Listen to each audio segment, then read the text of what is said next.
Apologies for the intrusion. I'm Hugo. Let's just say I'm something of a collector. I've heard your video store is the most classy one in all of New Eridu, and I must say, it absolutely lives up to its reputation. The ambiance here is understated yet refined, elegant but still cozy. It's so soothing, like a steady beacon in the dark. I've also noticed some well-known individuals frequenting this place, including elite members from PubSec and HSO. Your achievements at such a young age truly impress me. I'm flattered, but you give us too much credit. Trust me, I'm being honest.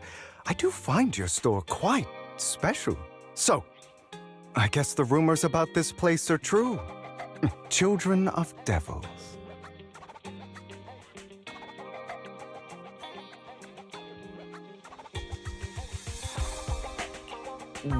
What are you talking about?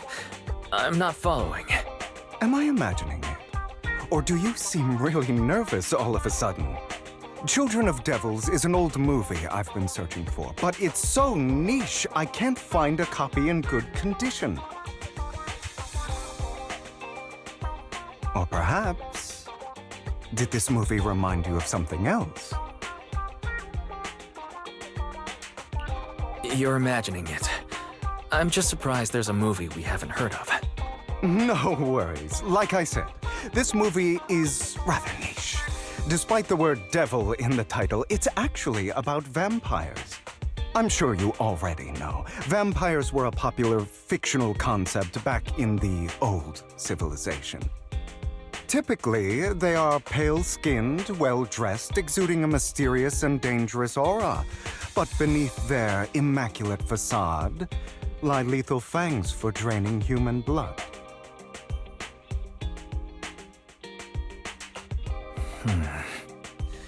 You kinda look like one. I'll take that as a compliment. Too bad vampires don't actually exist in New Eridu. Oh, and I don't feast on human blood. In fact, if anything, I'm hypoglycemic. Anyway, back to the movie. It's about a man who unwillingly turned into a vampire and after years of plotting, finally kills his evil father and ultimately dies in the process. So, it's about patricide. You think so? To me, it's more like a revenge story. The villain just happens to be the protagonist's father. Well, it's a shame you don't have the videotape I'm looking for. I'll just grab a copy of every movie you currently have for rent. No offense, but you're being overly generous. You don't have any hidden agenda, do you? I understand the skepticism, but I simply wanted to express my gratitude for discussing such a niche film with me. Your store is like a collector's gem in itself.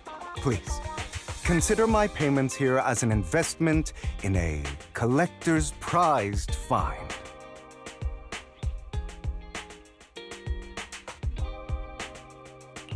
Your definition of a collectible is pretty broad, just as I'd expect from a collector.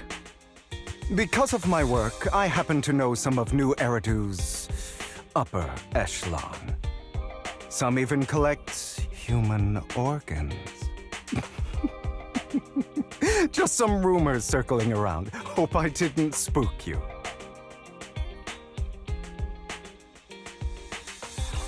No worries. I don't scare easily. I've seen my fair share of crazy stuff. Guess I was worried for nothing. With so many high-profile individuals visiting here, I'm sure you're well-connected and experienced in various fields.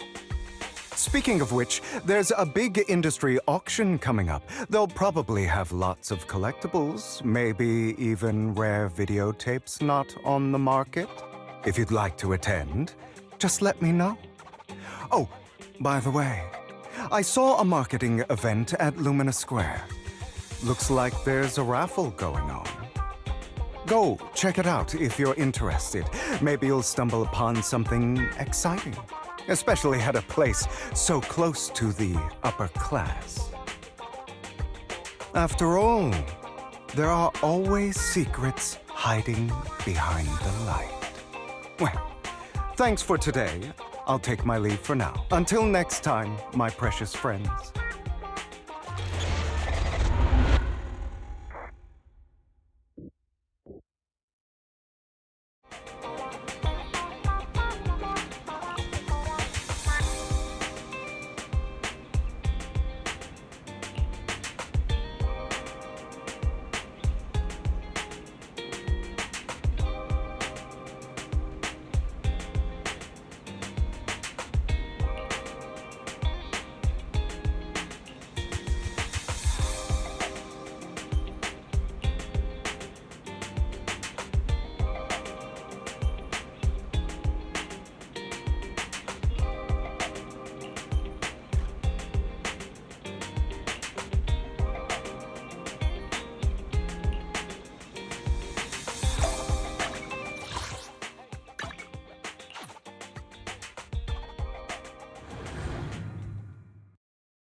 You there! Why not come try your luck? All sorts of prizes are waiting to be won!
This guy seems arrogant.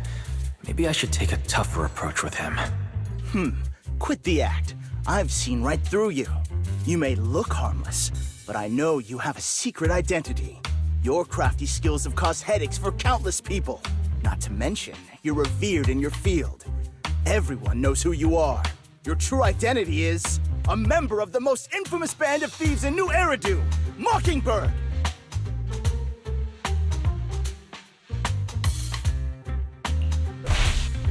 Actually, I'm more infamous than Mockingbird. What? You're even more evil than Mockingbird? No wonder you snatched my wallet! I know. Now might not be the best time to say this, but I'm genuinely curious about your true identity. Forget it. Clearly, you have no idea who I am.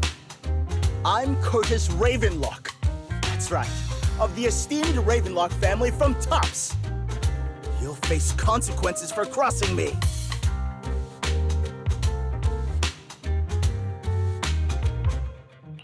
You're an esteemed member of Tops. Why join a raffle with us regular folks? Offense is the best defense. Seems like you've got that down. I'm only here because my family sponsored this event. I just joined the raffle for fun. It's not like I actually need the bunny. Anyway, you were the only one next to me when I lost my wallet. It has to be you. Just admit it!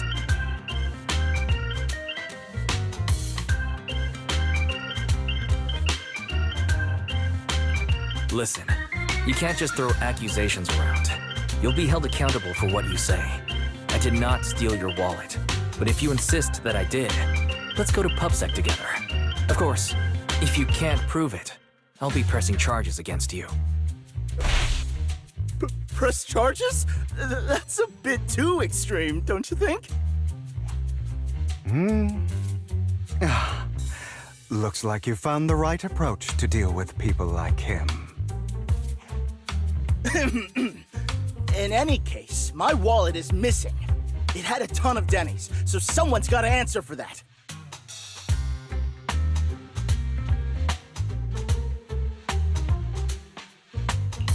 No one's responsible for your wallet except you.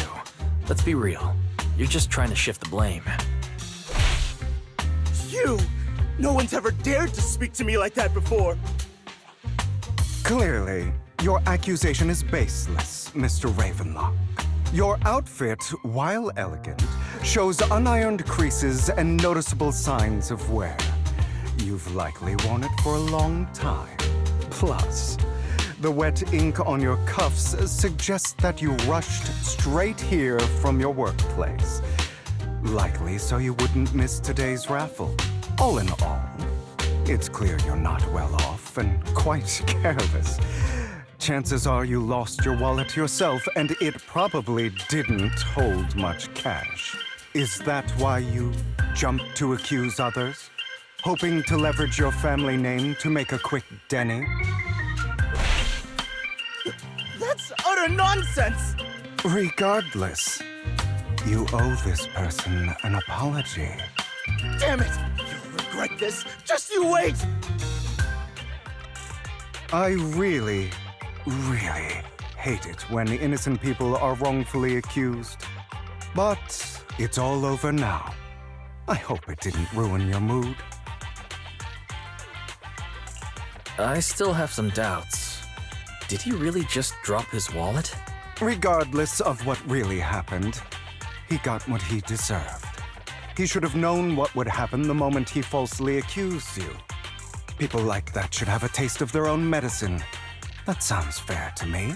Unfortunately, we don't usually see such fairness in our world, do we?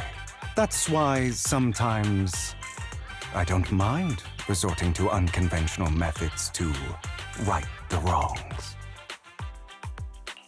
You seem to be implying something. Don't tell me... A good movie never spoils its ending. But feel free to speculate. Anyway, it was nice running into you. Please, accept this raffle ticket to mark the occasion. May it keep you away from shady people and situations and bring you good fortune.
Anyone else?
They're here with me now, sir. I'm glad to have the chance to speak with you, young'uns. Helios Academy used to be a peaceful and comforting place. I know you still can't fully trust me, and I understand that completely. But please do know that I mean you no harm. Your teacher, Carol, and I, we used to be friends. She was a kind person. I was truly sorry to learn that she was the one held responsible for the fall of the old capital.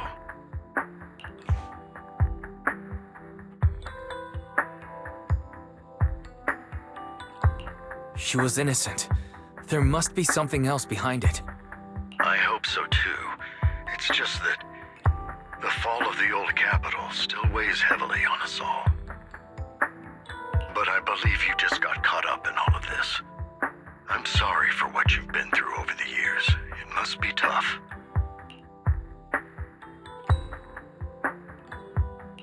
Is that all you wanted to say to us? You two are very cautious, and rightfully so. Carol has taught you well. The real reason I reached out to you is to tell you something very important. Something about your eyes. I stumbled upon some of the data Carol left behind. She spent much of her time studying ways to minimize the side effects of your eye implants. Teacher. She was always looking out for us. Yes, which is why I believe this was her final wish. As her friend, I want to see it through. Simply put, your eye implants are directly linked to your brain, and their function functionality depends on your body's limits. As a result, the HDD system takes up a part of your body's capacity. This leads to certain issues, the most notable being that it suppresses your innate ether aptitude. I brought in a team of specialists to analyze Carol's data samples, and after some effort, they created a plan to upgrade the HDD system. After the upgrade, the HDD system will operate with significantly reduced power consumption, allowing for a substantial boost in your ether aptitude, or rather, a restoration to its original level.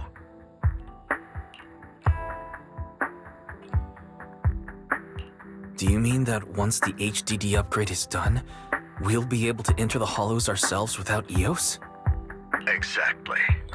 You'll likely experience some discomfort at first, but you'll get used to it over time. I'll have the specialists from Marcel Group continue monitoring your physical condition to reduce the burden on your body and help restore your ether aptitude more effectively. Are you really giving us such advanced technology for free? Feels like there's gotta be some kind of catch. Besides, you must have known about us for a while. So why wait until now? I'm not asking for anything in return. As for why I didn't reach out sooner, truth is, from what I've learned, your eyes possess even greater power. Perhaps the power within you could affect all of New Eridu. But you must understand, power is a double-edged sword. It can be used against enemies or allies. As the mayor of New Eridu, I must ensure everyone's safety. So I hope you'll forgive my caution. I've been observing you for some time. That said, I'm confident to say that everyone at Victoria Housekeeping speaks highly of you. Miss Bell and Mr. Wise are both kind and honorable individuals. I believe they'll use their power for the right cause. Yeah, they're both good people.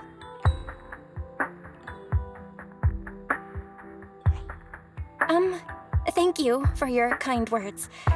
Even though we have no idea what this power is. You're not just making it up to get our hopes up, are you? Of course not. It's just that I don't have much information right now. I'll let you know as soon as I do. Well then, I'll let Lycon assist you with upgrading the HDD system. Rest assured he'll guide you through everything. You should be able to follow him with your knowledge. If you would follow me.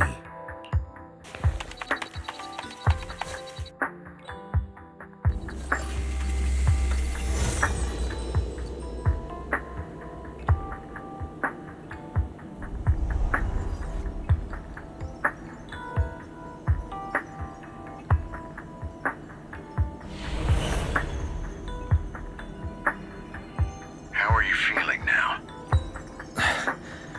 All good, I think.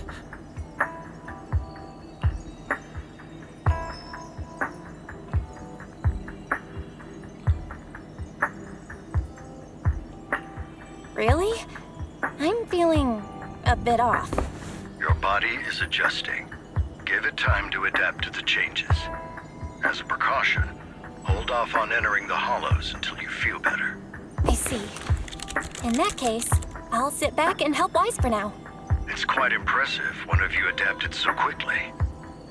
Your ether aptitude is now on par with most hollow investigators, meaning you're ready to explore regular hollows. But you must be careful at first. Lycon, Ellen, why don't you two go along? One of the data piles in the hollow near the metro is malfunctioning, and we need a skilled proxy to address it. I'll assign this task to you. Of course, you'll receive fair compensation upon completion. Take your time at the journeys ahead. You've got plenty of time to uncover your full potential.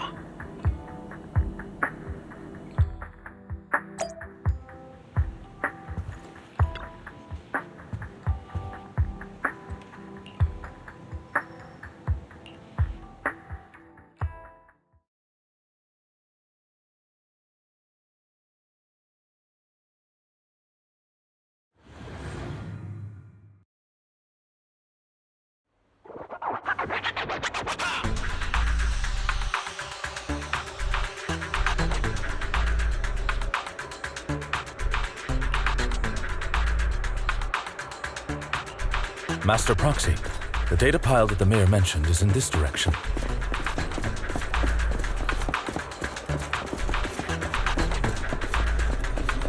Let's keep moving.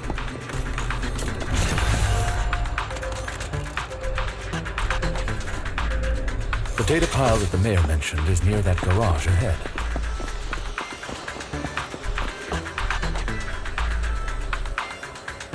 What a pain. There's nowhere else to go. We'll have to move the train.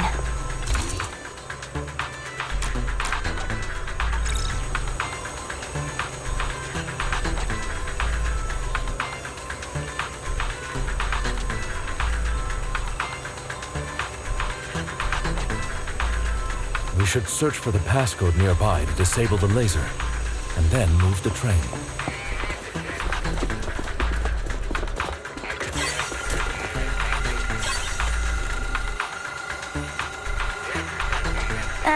I get it now. We should be able to enter the passcode now.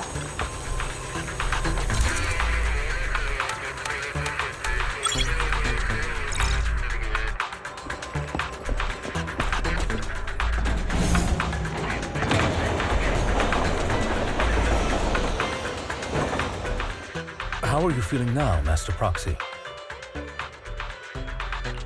Fantastic. Never been better. I'm relieved to hear it.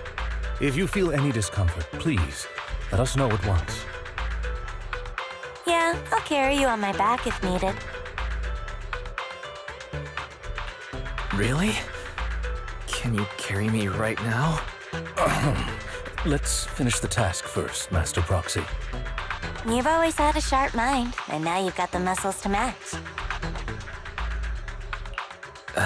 Thanks for the compliment. No, I was just thinking. When will you pick up some fighting skills? If you can fight, you could handle things in the hollow all on your own. That'd be pretty neat.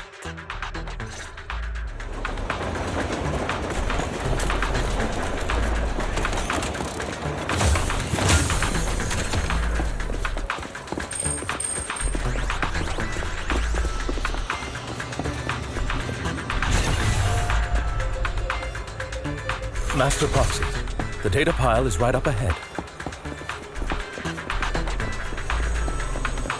It seems...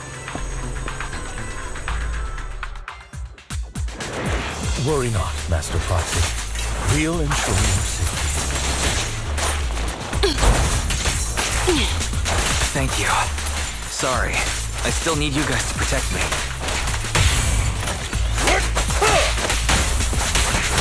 Seems like I'll need to work harder. Roxy, you don't need to push yourself so hard.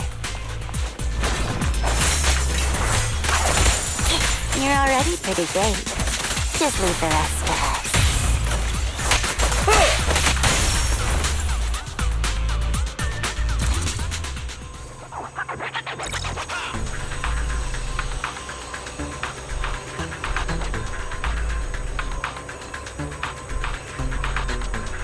Oh, it's another passcode.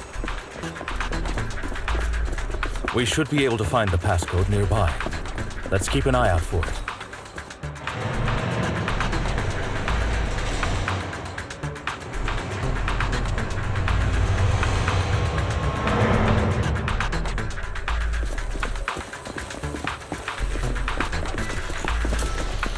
Maintaining the data piles in the hollows requires a proxy with the utmost professionalism.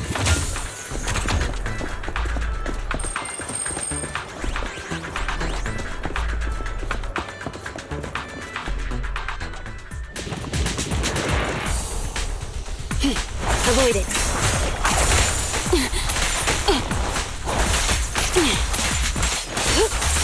Get lost!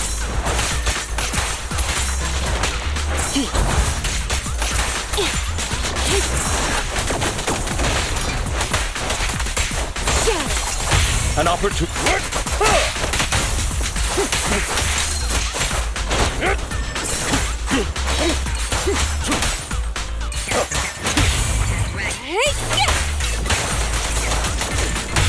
Thank you.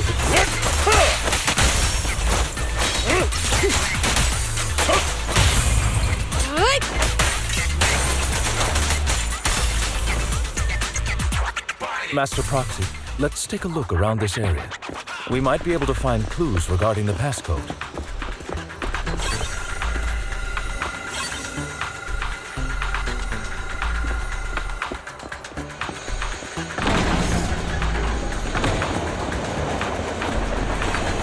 Proxy's moves seemed more fluid in that last battle. Master Proxy, this should be the second passcode.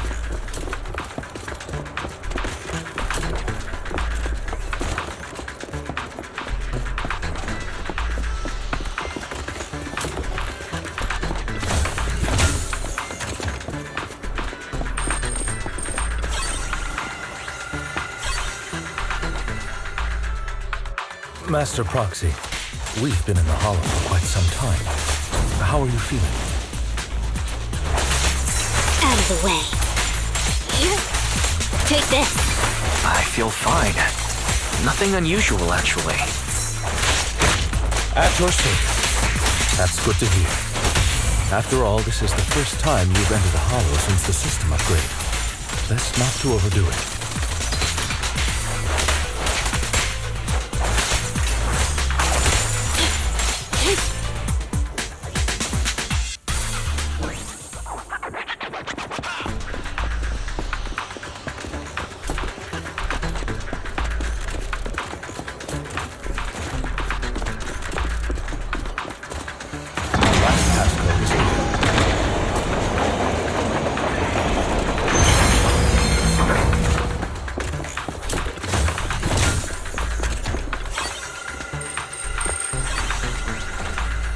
All right, that's all of them. Let us return and open...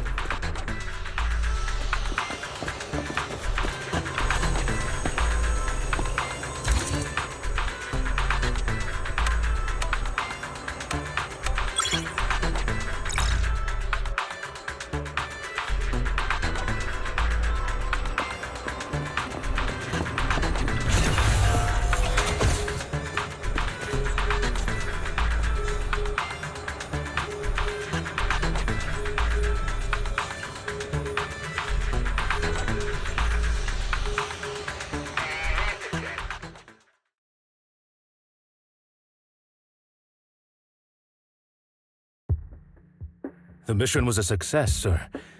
Master Phaethon's performance was outstanding. Excellent. You truly are exceptional. I'll be frank. I contacted you because I need your expertise for an important task. I'd like you to participate in an auction and help me secure an item up for bid. Hold on. Is it the same auction I heard about? The one with all the high-profile attendees? Yes, that's the one. I knew asking you was the right choice. Since you're aware of it, I'll get straight to the point. It's related to the sacrifice you encountered. Sacrifice? It's back? Remember the sacrifice you took down near the construction site? Public security did some research after retrieving it. It turns out it can maintain its form outside the Hollow and carries human genes. Within it, we extracted a mysterious core. This core possesses the same inexplicable power as the sacrifice, allowing it to exist without relying on ether. However, the core was recently stolen from the most secure lab in New Eridu. We suspect this is an inside job rather than an external theft. We searched extensively without success, until I saw the auction flyer. The core has been concealed within an auction item. So you want us to bid on it at the auction. But why us? The power of the sacrifice is highly volatile and destructive. We must keep it confidential, at least for now. And I, as mayor, am not suited to participate in the auction myself. Plus, I'm running checks on my inner circle due to the theft. Frankly, there aren't many people I can trust. Don't worry, the funds are covered, and Victoria Housekeeping will be assisting you. Of course, this hinges on one condition: your willingness to aid me. All right, we'll give it a shot. Thank you very much. I knew that I could rely on you. The only hurdle now is the invitation. It's exclusive to Tops, so obtaining one might take some time. I'll handle that promptly. I'll leave the rest in your capable hands. You seem a bit puzzled, Master Proxy. The relationship between the mayor and Tops seems rather delicate. You're quite perceptive. As you know, the roots of New Eridu's governance lie with the Mayflowers, while Tops is a conglomerate of companies. Power and profit often lay the foundation for conflicts, which is why securing invitations could be tricky for us. Things would be much easier if Tops weren't so involved. But worry not, Master Proxy. It may take some time, but we will overcome these obstacles. Now, if you've no further need of me, I'll take my leave. Have a good day.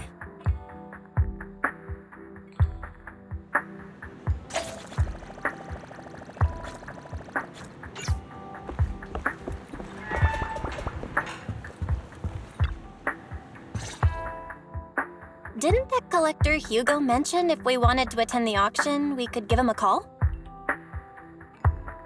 But he didn't leave us his contact information. Odd, right? If he wanted us to contact him, why not leave a number? Maybe he left a puzzle for us to solve, like in the movies. You've been watching too many movies, Wise. We need to separate fiction from reality. Come to think of it, Hugo did leave us a raffle ticket and said something weird. He said something cringy like, "There are always secrets hiding behind the light." Wait, don't tell me.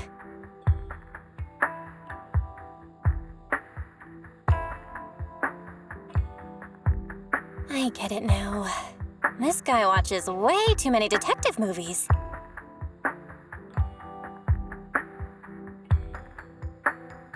Anyway, let's try contacting him.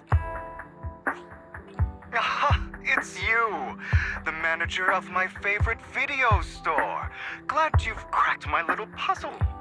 I've been waiting for you to contact me. I was worried I might have left a bad impression. Actually, I have a favor to ask. About the auction you mentioned. Could you secure 2 invitations for us? Ah, so you'd like to attend the auction? I'd love to assist, but unfortunately, I have some tasks at hand. But if you two can help me with my current task, I should be able to find time to get the invitations you need. What kind of task? Is it something I can handle? Nothing too dangerous, I hope.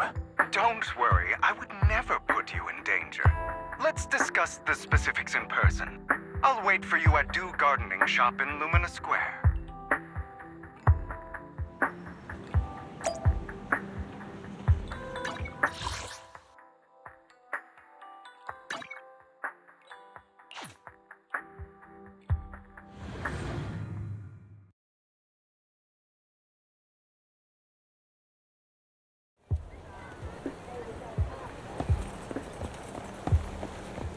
You've arrived.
Another waste of my precious time.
This time,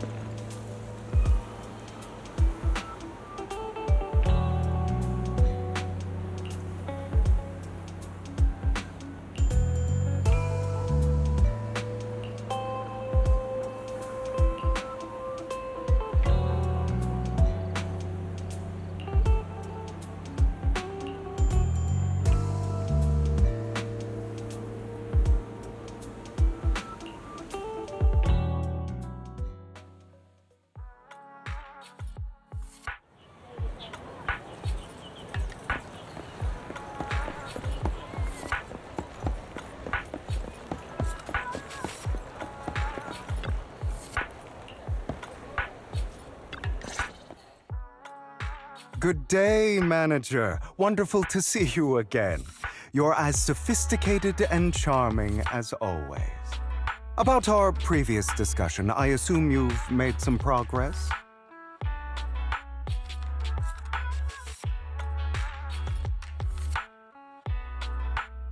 I see. Looks like it's more complicated than I thought. I appreciate your help. Here are the promised invitations for you. One was mine, but I won't be able to attend as I'll be occupied that day. I had to pull a few strings to secure these invitations, so please don't mention where they came from. Otherwise, someone might come hunt me down.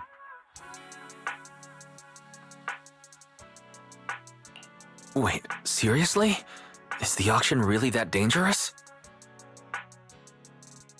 Well, when you dance with sharks, you can't avoid risk. But I have faith in you, dear manager. I'm entrusting you with my life. Don't worry, my lips are sealed. And so are my sisters. I've been meaning to say, you're so close with your sibling. I'm kind of jealous. What's your view on family ties, manager?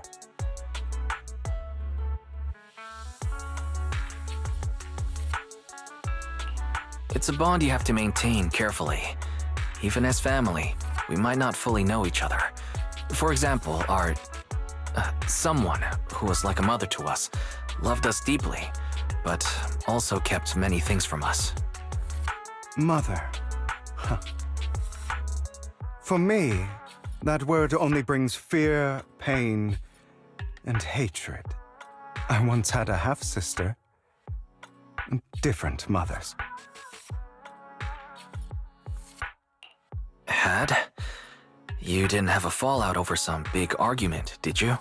No, we never argued.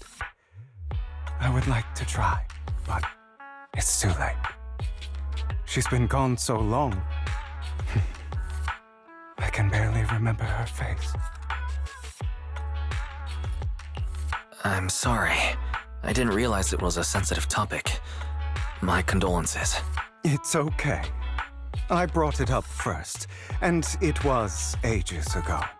Anyway, back to what we were saying. It's highly likely that Hartman will be at the auction as well.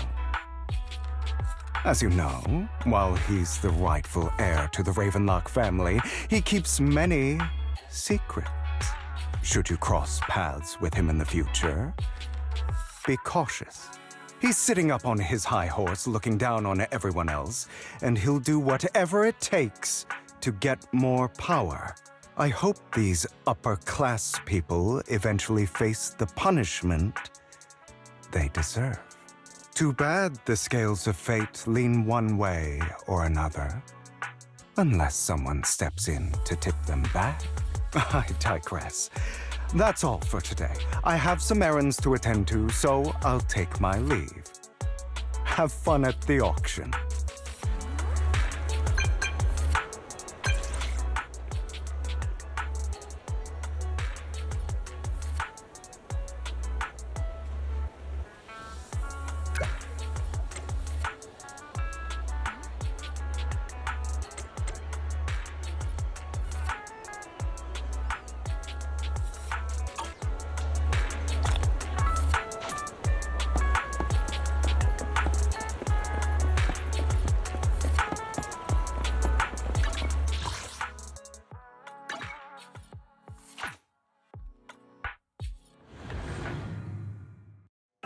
It is a pleasure to see you again, Master Proxy. It's been a while.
Lies, deception, betrayal. I see swirling mist, shrouding the truth in a deep, enigmatic haze. Found you. Chosen one.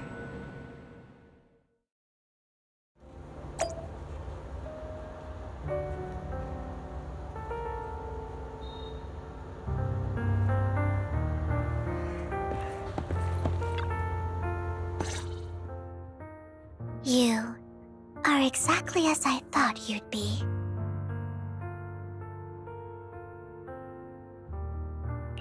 What are you talking about? I'm confused. Words can only convey so much, so it's understandable if what I say doesn't make sense to you now. But you'll know what I mean soon enough. Young lady, I know you might think I'm lying, but I'm telling the truth. That item was my late husband's keepsake, and I had to pawn it due to financial difficulties. But I can't bear to see it auctioned away to who knows where. I'd never be able to get it back. Please help me bid for it. There's a hidden flaw in that item. If you point it out during inspection, it will be withdrawn from the auction and returned to the pawn shop. That way you won't have to pay for it. In return, I'll offer you some compensation. It may not be much, but it's all I can manage. Please. Mom, please don't cry. Your story might be genuine, but your intention is not. Besides, this has nothing to do with me. Your misfortune is not my concern. Young lady, You don't look like you're struggling for money. How can you be so cold-hearted? I'm sure this refined individual here feels the same way.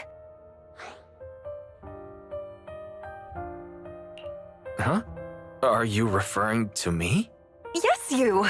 If you're willing, could you please... The auction is about to start. I'm not sure how you gained entry, but I'm sure you don't want to be driven out with your daughter. And you?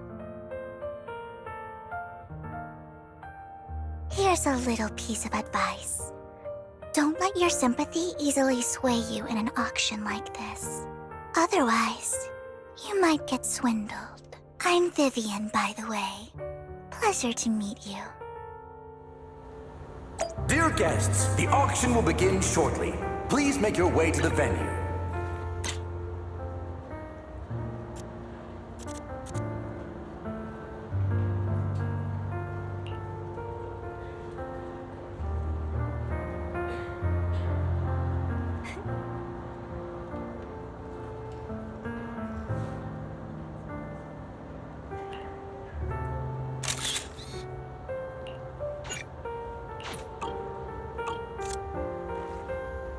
Dear guests, the auction will begin shortly. Please make your way to the venue.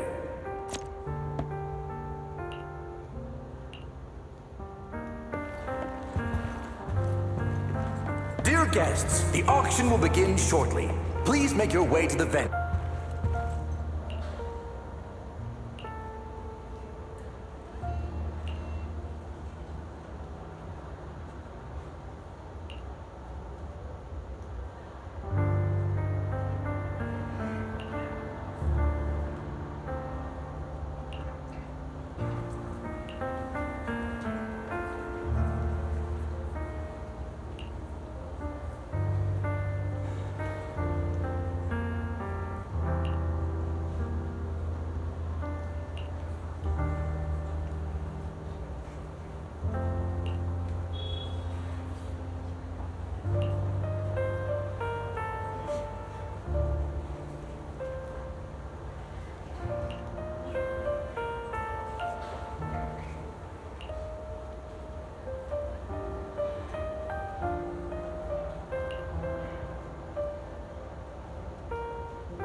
He may be from the Ravenlock family, but he's been entering the lottery in secret. His financial situation might not be too great right now. Ugh, what rotten luck. I didn't expect to see you here. I won't back down this time.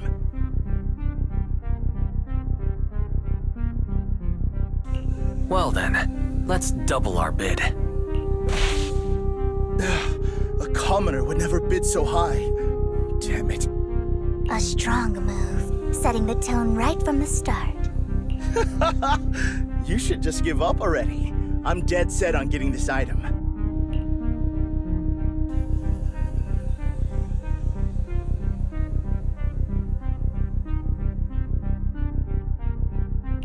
Truth is, we've got a solid sponsor. Give up, because we're going to secure this no matter what. So that's how you were able to join the auction? I knew there was something funny going on. Damn it! Am I really going to lose? Nicely done. I see you're getting the hang of manipulating your opponent's emotions at the bargaining table. Okay. Let's not rush into inflating the price. Seems like it's just the two of us interested in the item. Why don't we discuss this in private first?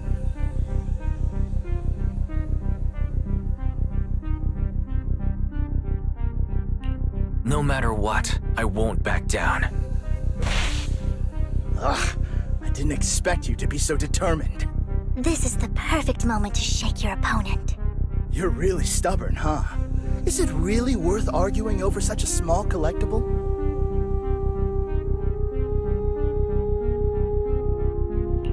That's right.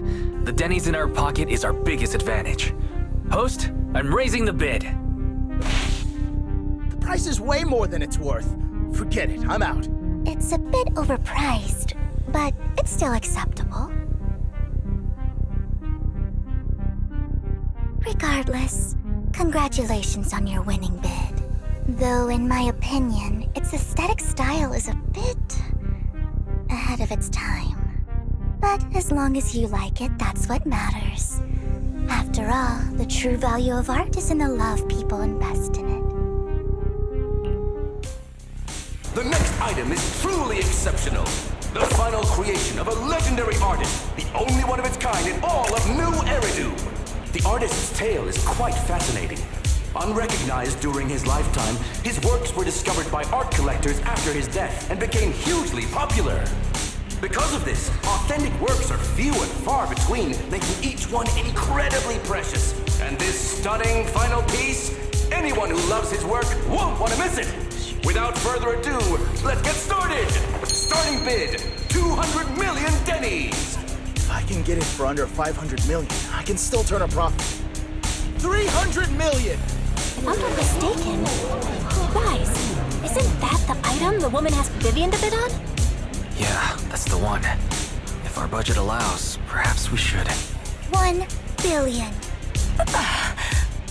Even if his final piece is a collectible of this quality, starting at $1 million right off the bat. Since she doesn't have to earn her own money, any bid is just a number to her. Was that Vivian? Wow, she just said, "Don't let your sympathy sway you," then went ahead and bid anyways. Yeah, but she can literally afford not to take her own advice. Ooh, this elegantly dressed lady certainly has refined taste and deep pockets. So, is anyone ready to challenge this young lady? Invest in the legacy of a talented artist who left us too soon. Its value could double in the future. I'd advise against it. I'm going to bid on this no matter the price tonight. This young lady is certainly very confident. Our time is almost up at $1 billion. Going once, going twice, going 3 times. Sold for $1 billion. All right, ladies and gentlemen, that concludes the first half of the auction. Please feel free to unwind in the lounge for a bit, as more treasures await in the second half.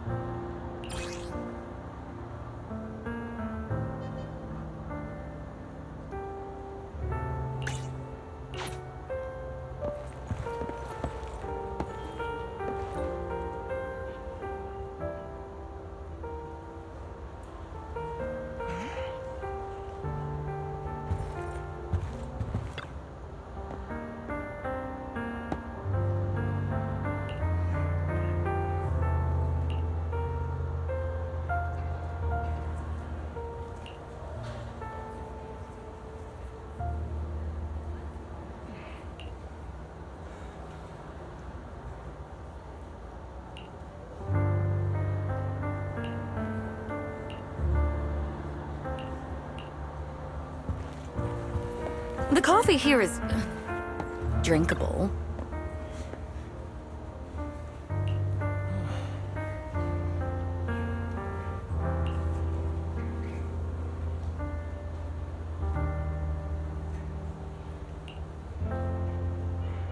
The coffee here is drinkable. Why are there so many unfamiliar faces around? I thought this was for regulars. You have a strange look on your face. Despite her ruthless exterior, she's actually quite kind-hearted. Though you wouldn't dare think that, would you? How did you know? Looks like I hit the mark. Just to clarify, I didn't assist that woman out of kindness, nor do I plan on giving up the item I just purchased, because it's nothing more than a common scam. A scam? So you're saying that woman is a fraudster? They'll tell you a tragic story, begging you to help bid on a collectible at a high price. They promise a reward and guarantee the item will be withdrawn from the auction, so you think you won't have to pay anything. But the reality is, once you bid, the deal is done. No going back, and you end up shelling out a hefty sum for something worthless. So why did you still bid on the item? I really enjoyed the story of that legendary artist. Art at its essence sells stories, doesn't it? I'm willing to pay the price for the stories I choose. That's another lie. Looks like you believed me. Okay, you got me again. Let me give you another piece of advice. Appearances can be deceiving. People often mask their true intentions. Sometimes, what you can't see is the real truth.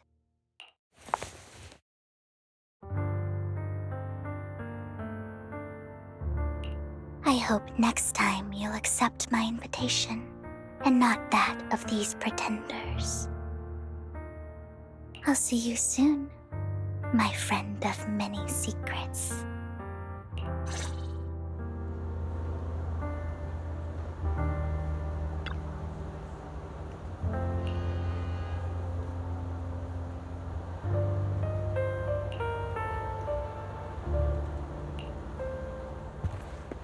The second half of the auction is about to begin.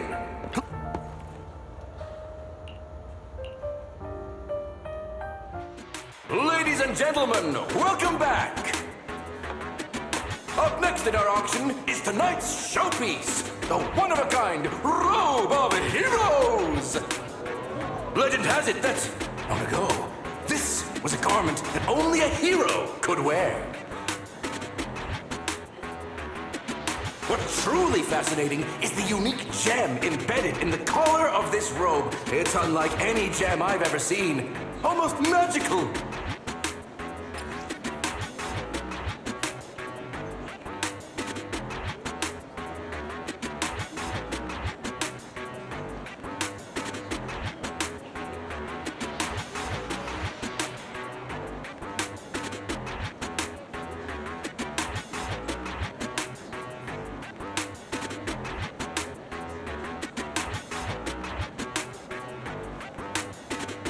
Wise, that gem's probably what we're looking for.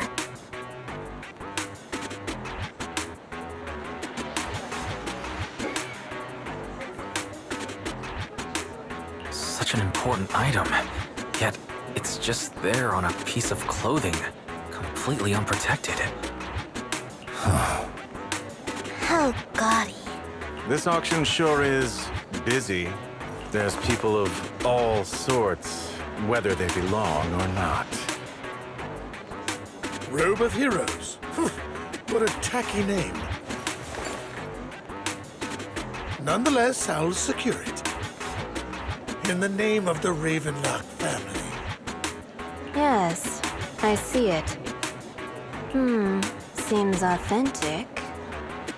Of course, I'll keep an eye on it.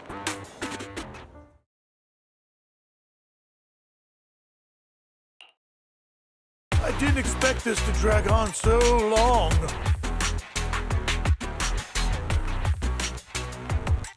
I believe there is no meaning in continuing this senseless bidding war. Frankly, wasting time irks me more than squandering money. So, my friend, let's cut to the chase. What did you have in mind? This man is pretty shrewd.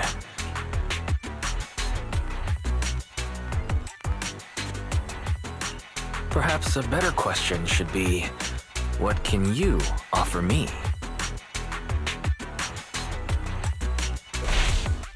The ball's in my court now. Good. I enjoy conversing with people of sufficient intelligence. There are more antiques in this auction than just the robe. Why rush into this? You might find something else you prefer.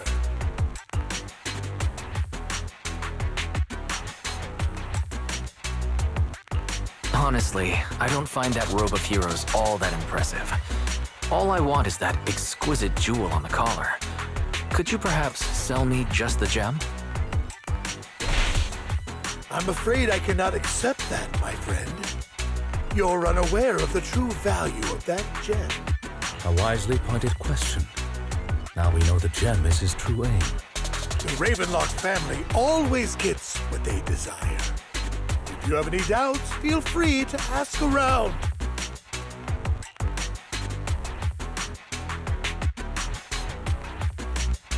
What a coincidence. I, too, always get what I want. You're quite confident. You know when to stand your ground. Well done. My time is valuable, my friend. I've already lost a significant amount of Denny's talking to you. If I offer you a token of appreciation, let's say a hefty sum of Denny's, would you consider backing out of this bid? In that case, if I were to give you a hefty sum of Denny's, would you back down? I fear my price is beyond your means. It's been a while since someone dared speak to me like that. All right, since I can't sway you, we'll have to settle this with our financial power. But let me be clear. No matter how high it goes, I won't back down. Drat. Though the mayor gave us a substantial amount of Denny's, I have a feeling it won't be enough to win against someone with this amount of financial power.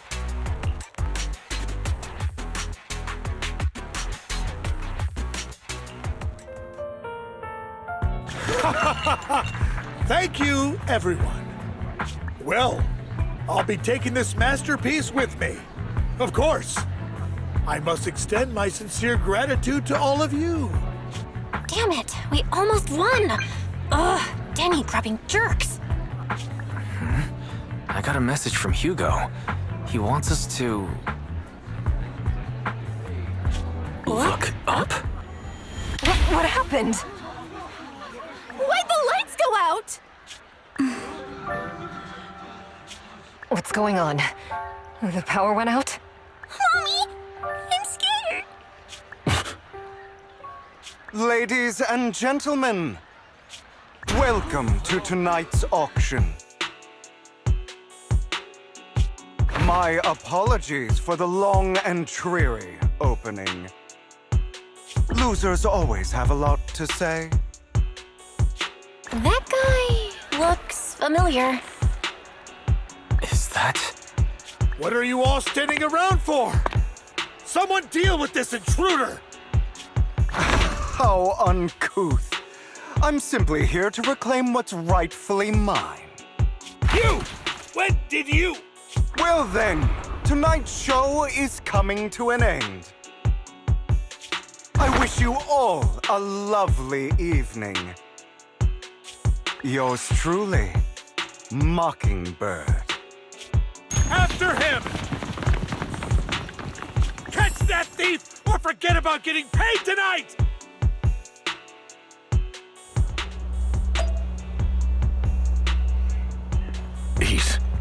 I can't believe he's here. And his target happens to be that core, too.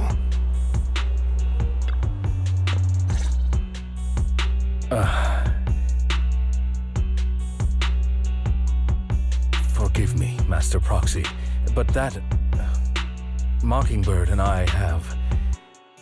history.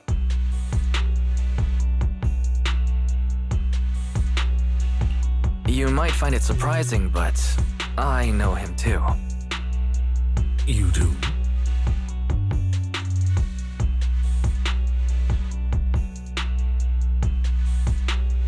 I see. So that's how you know him. Years ago, we founded Mockingbird, the Phantom Thieves Syndicate. Things started off well. We were young, with naive ideals and lofty goals, and we pursued what we thought was right. But one night, that all changed. There may have been signs of what was to come, but no one noticed them at the time, or perhaps we chose to ignore them. Eventually, I left Mockingbird and accepted the olive branch extended by the mayor. The separation was, shall we say, less than amicable. And my dearest friend became my sworn enemy. Master Proxy, if I may ask, what do you think of Hugo?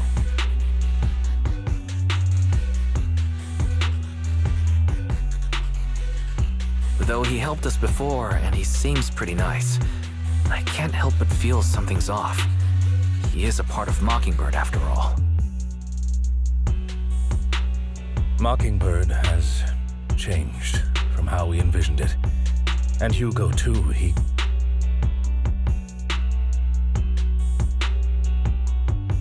No, it's nothing. In any case, he is very dangerous. I'm still unsure of his intentions, but we cannot risk letting him have the sacrifice core. Based on my past experiences, I can likely predict the route he'll take to evade his pursuers and escape. However, this path lies within the Hollow. Master Proxy, can you...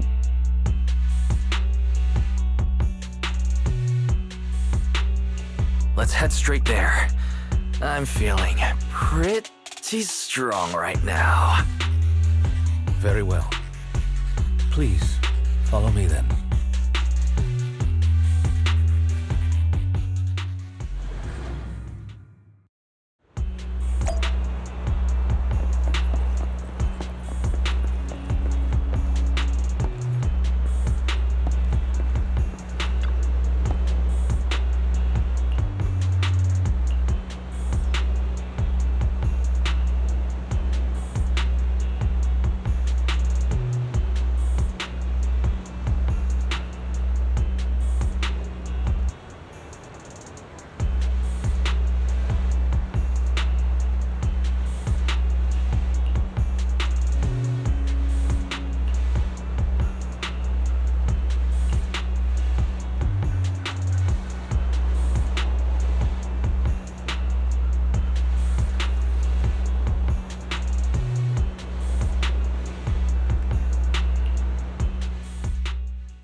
As I thought, Hugo really is here. When we were still working together, we would often choose routes that were difficult to attack, yet easy to defend.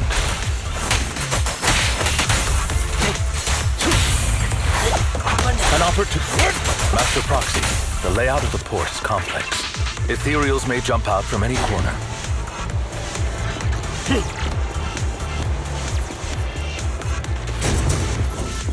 Do be There are so many ethereals. They don't seem to be phasing him at all.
I'm not going to let you have your way.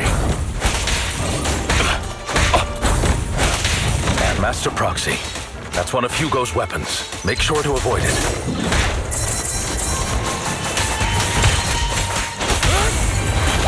It may look like a coin, but it's actually a dart. He's extremely familiar with this place. Master Proxy, dragging this out will only be to our disadvantage. Let's proceed through here post-haste.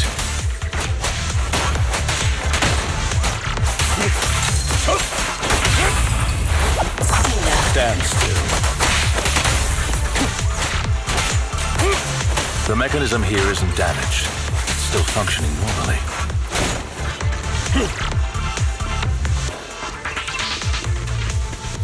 Something's not right. It feels too easy, almost as if let us through on purpose.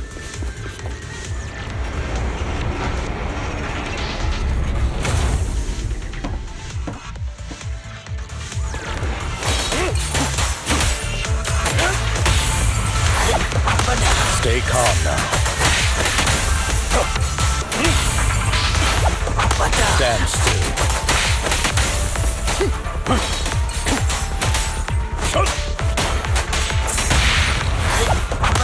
Stay calm now.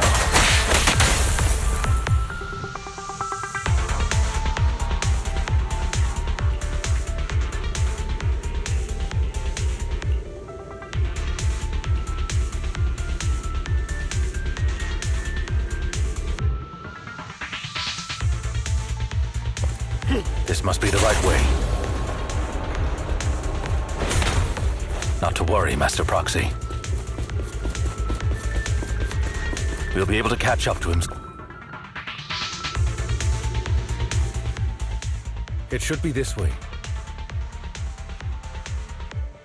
Are they from the auction?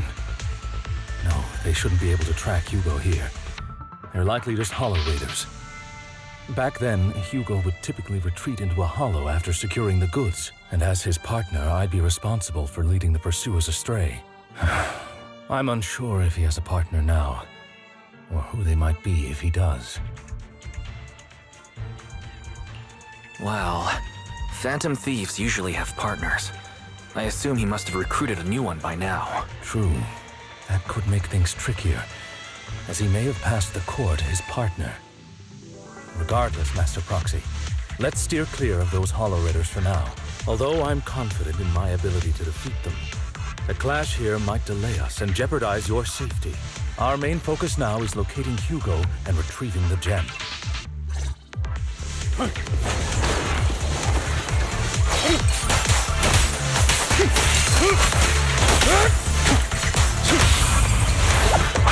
Stand still.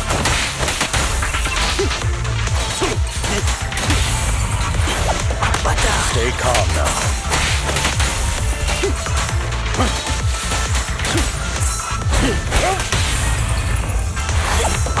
Stand still.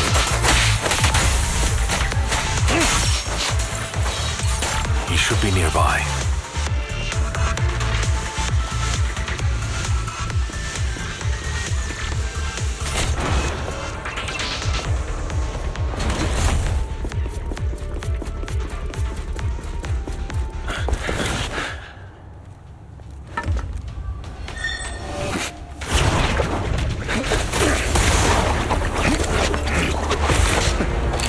Long time no see, traitor.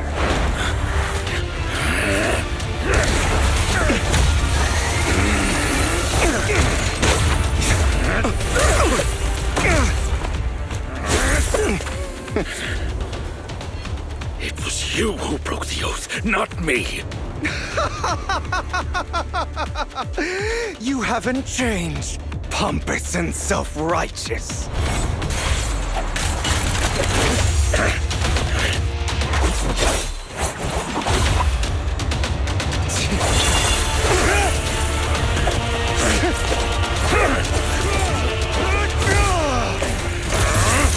Beyond reason! Both of you, enough already!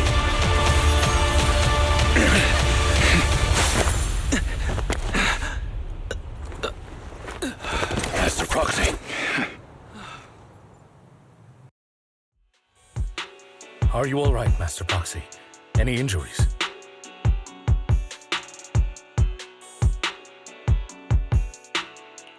I'm fine.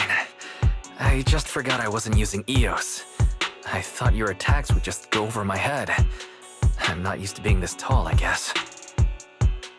Rest assured, Manager, my blade has always been steady.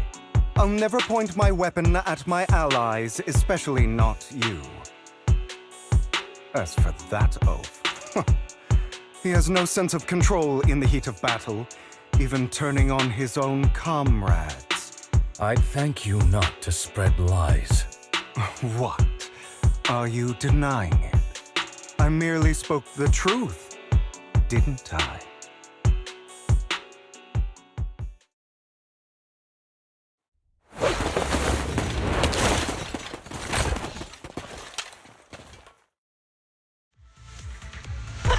Thought we were in for a tough day, but it seems we struck gold in the end. If you value your lives, you better hand over all your etheric resources and any other valuables you've got.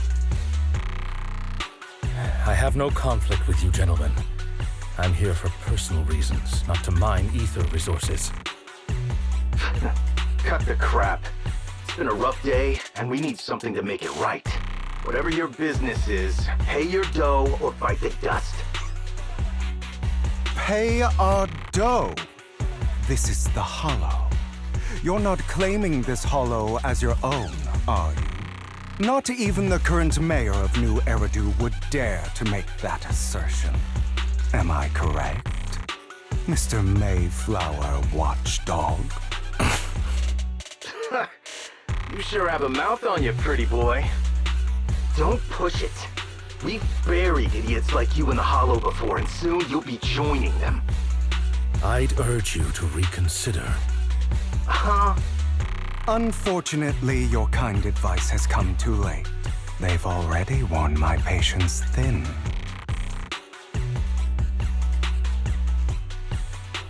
Oh, help me! Scared? Then perhaps you should think twice before you act. You've made your bed. Now lie in it. Sorry, I'm so sorry. Please have mercy. Spare us! We won't do it again! Are you quite done blowing off steam? Don't kill them. I'll hand them over to public security once we're out of... Who do you think you are to tell me what to do? They weren't planning to show you any mercy, yet you forgive them so easily. You haven't changed at all over the years, Lycon.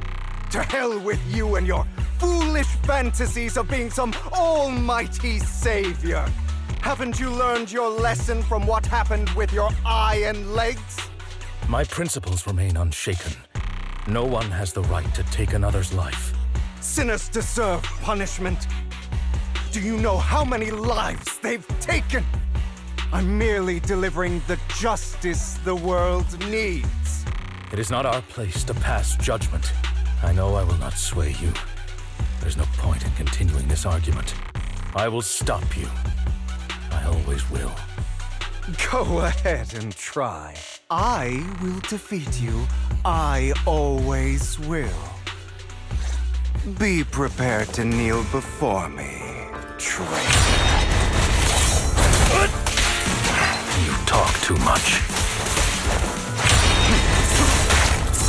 Is that all? My way.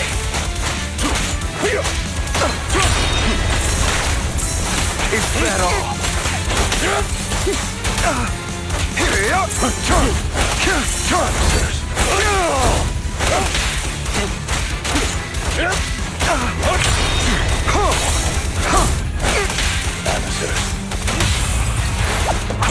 Proxy, I'd advise against trusting anyone from the Mayflower family. Or their dog. How many bodies did the mayor step over in his ascent to power? Do you two have to fight? My apologies, dear master, but I'm itching to teach him a lesson. Trying to run. Shut up!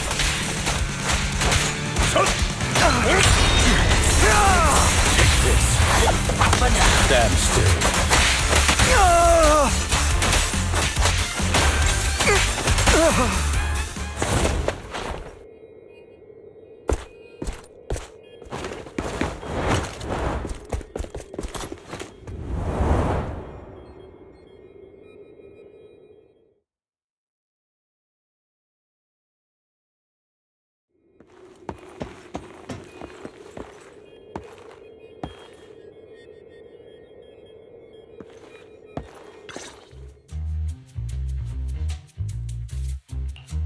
Worry not. Mastery of my skills will come in time. But there's something more important I would like to teach you. Something about faith. Does a phantom thief even need faith? Of course. What else would we fight for? For wealth, fame, and power to stand at the top so nothing and no one can imprison us. Isn't that what everyone desires? Or perhaps by faith, do you mean something asinine and empty, like justice, dreams, or friendship? Hilarious. Grow up, Lycon. It's time to let go of your naive fantasies of being some almighty savior. You just don't get it. All right, enough squabbling. What I'm trying to teach you is very simple. I may not walk the path of justice, but I do not walk the path of evil. There's too much injustice in this world, and there are times when it becomes necessary to right those wrongs with unconventional methods. Taking lives, however, is out of the question. Life is a precious gift, one that nobody has the right to steal. No one should have the authority to judge whether another lives or dies. Keep that in mind. I will. You don't seem convinced, Hugo. As you mentioned, this world is unjust. That's why we must strive to bring fairness to this world. Those who cause harm should face consequences, just as those who take lives should. But not all lives hold the same value. Sometimes, you may need to eliminate one if it means saving more. You're too proud. Your pride may lead you astray. I have my own path and beliefs, Jack. I'll determine for myself what's fair and unfair. Hey, watch your mouth. If it weren't for Jack, you'd be dead already. You're a smart kid, Hugo. Skilled too. You could easily take the life of a sinner. However, what if one day you found out you were wrong? What if that so-called sinner were innocent? Could you bring them back to life? I wouldn't make that mistake. To err is human. Everyone is bound to make mistakes. It's good you are open with your thoughts. I just don't want your troubled past to weigh you down. Because your hatred doesn't define you. It only eats away at you.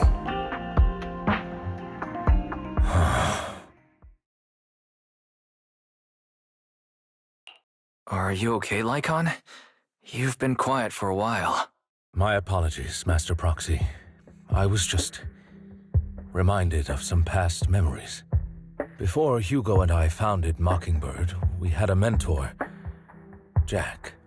He took us under his wing when we were in dire straits, imparting his skills and life lessons. But Hugo didn't agree with his viewpoints. Perhaps our paths were always fated to diverge. I've been curious for a while now. What caused you two to split? Mockingbird, faced numerous triumphs, but also setbacks, and one of them was a disastrous one. Hugo. You...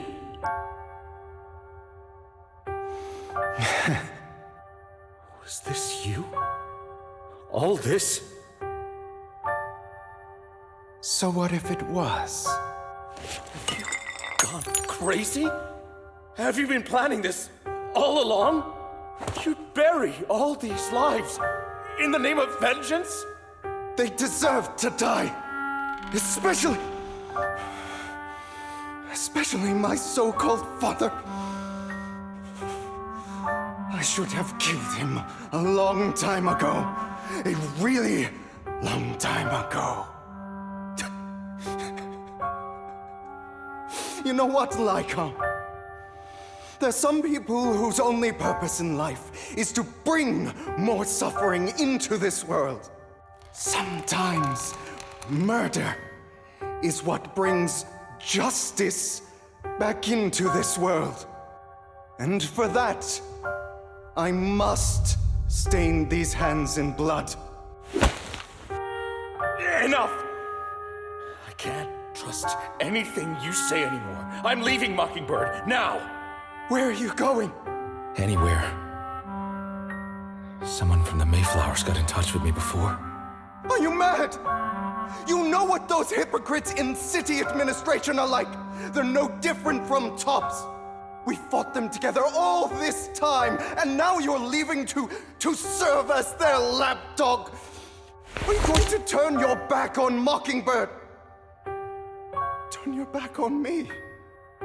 The mayor is different from the others. But it doesn't matter. I'm not going to even try convincing you. As your friend, I'll give you one last piece of advice. Please, stop here. Otherwise, the day will come where your hatred and ambition will consume you.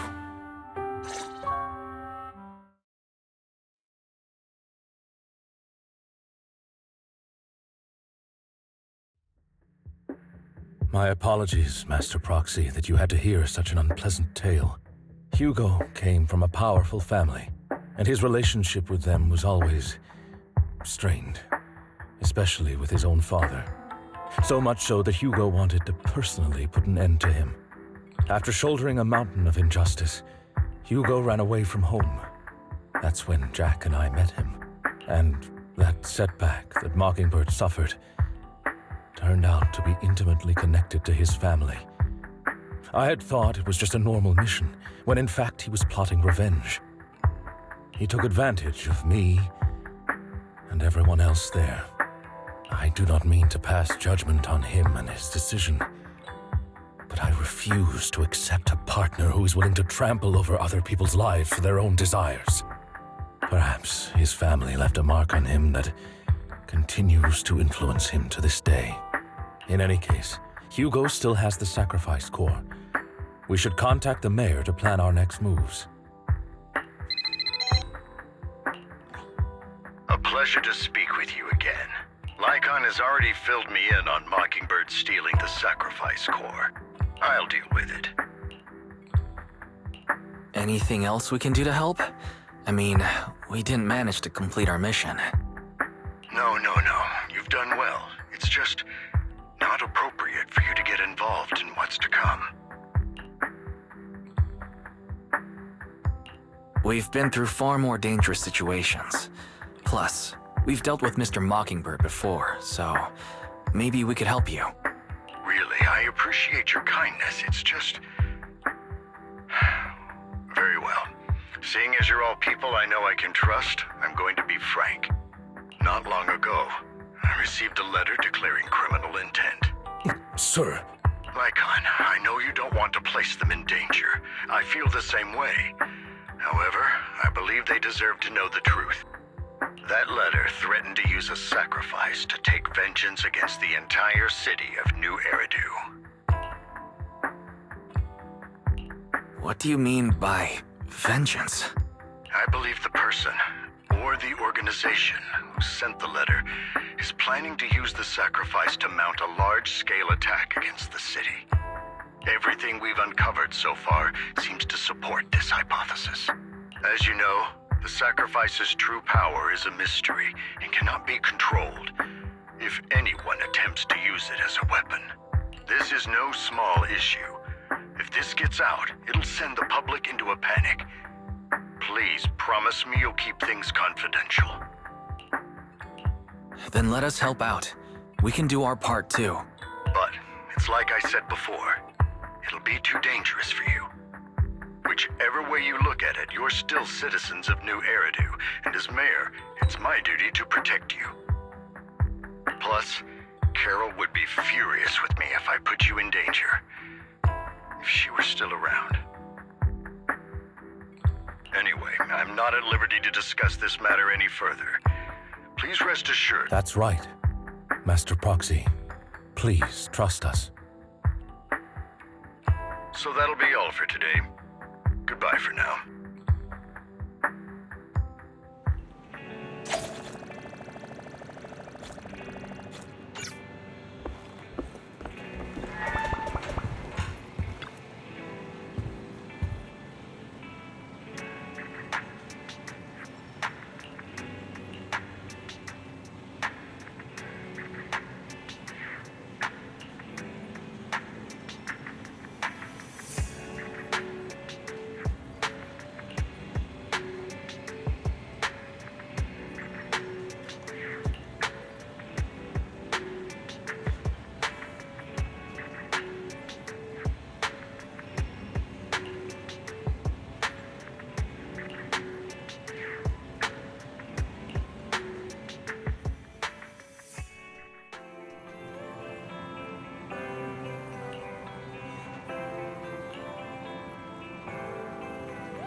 I'll have to work overtime to finish this mission report.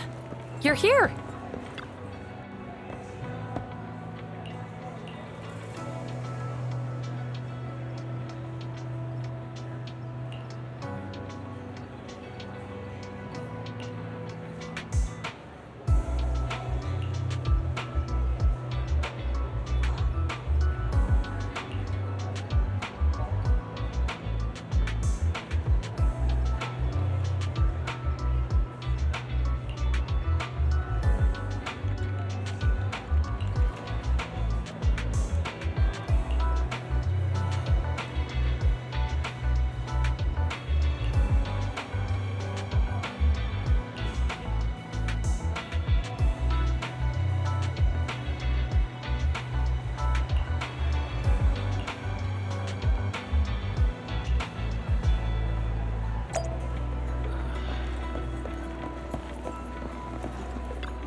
Today's...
All right, let's get started.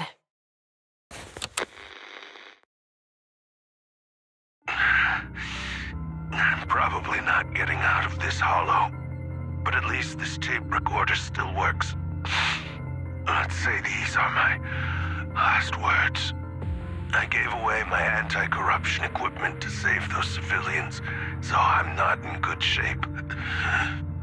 Unfortunately, we came up against a horde of ethereals right after that. I rushed over to fight them off and tried to save the civilians, but in the thick of all the fighting, I turned back and realized that I was somehow alone. Nobody was behind me. Luckily, I managed to defeat the ethereals, but the wounds and corruption I sustained in doing so should be fatal. I don't mean to cast the blame at all here, and if any of my colleagues ever pick up this cassette, I hope that nobody is ever held accountable. It's just human nature. It's normal. I just have a few regrets. Oh, what's that over there?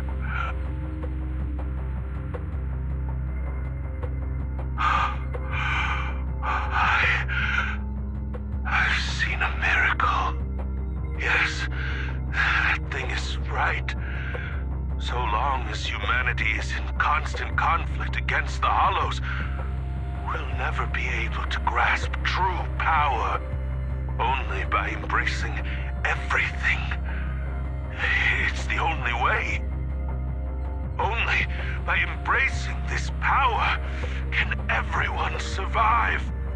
Oh, Creator, please grant me this!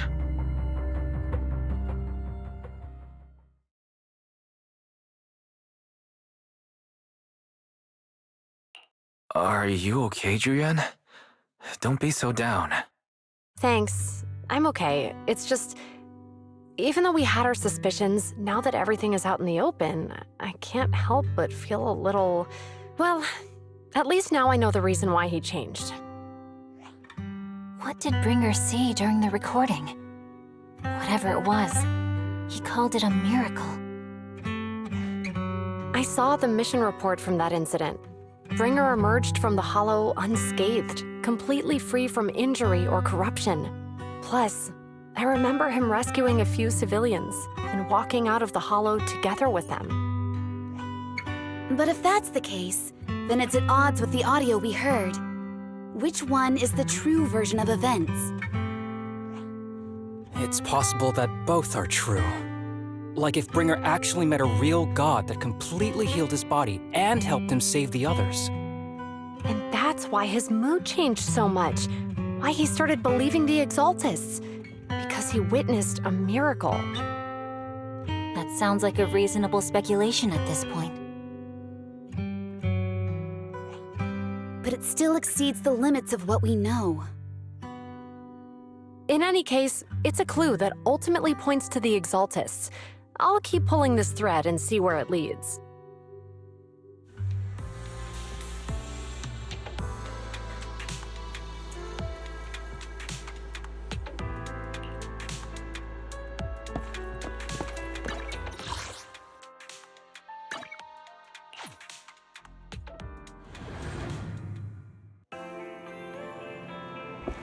I've been waiting for you for...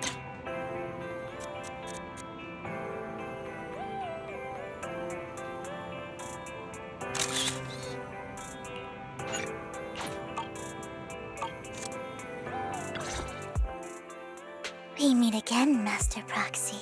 I imagine you've already managed to gain some info from the conspirators about some people who wish to use sacrifice to launch an attack on New Eridu. So you know about that? I only just found out myself. Because I've been watching you this entire time. I know many things. But unlike those hypocrites, I'm willing to share info with you to show my sincere hopes of working together. I need to find Bringer's belongings.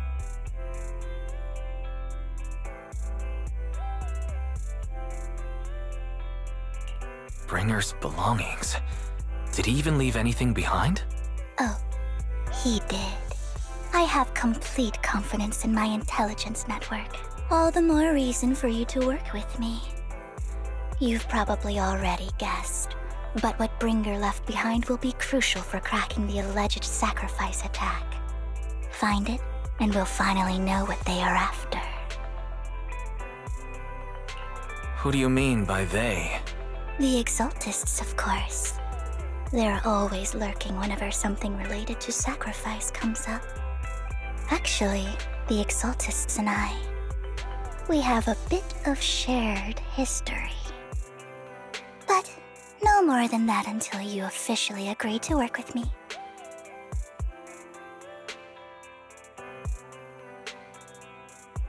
I'm still not sure. What's not to be sure about?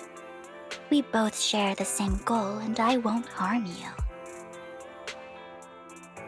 By the way, might I ask, you're not proficient at in-hollow combat, are you? Well, you know, I'm a proxy after all. As I expected. Not to worry. You're an invaluable proxy. All I require is for you to guide me. I mean, not even my darling Lord Phaethon can fight in the hollows. Hang on. What did you just say? Your darling Lord Phaethon? That's right. The best proxy in all of New Eridu. Lord Phaethon. Don't tell me you don't like him.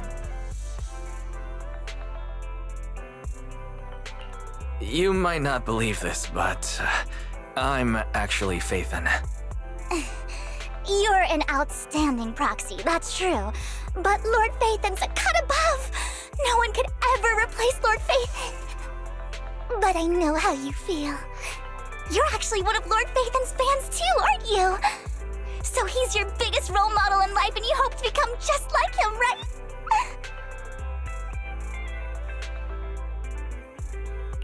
Fine, you're right. I'm actually a fan of Lord Phaethon. Then we're fellow fans! Wonderful. I feel so much closer to you now.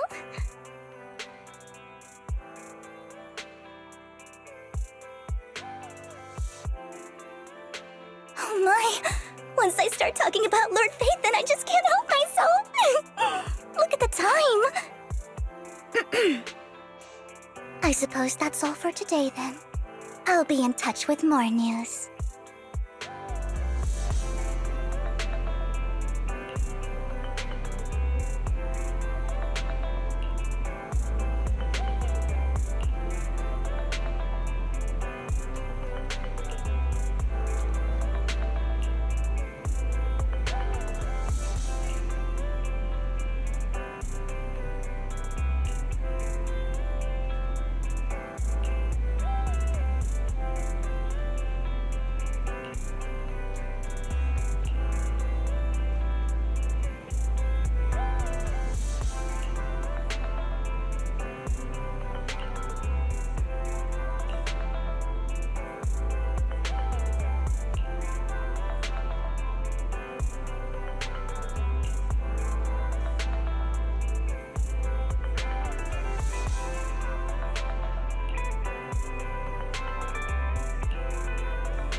Proxy.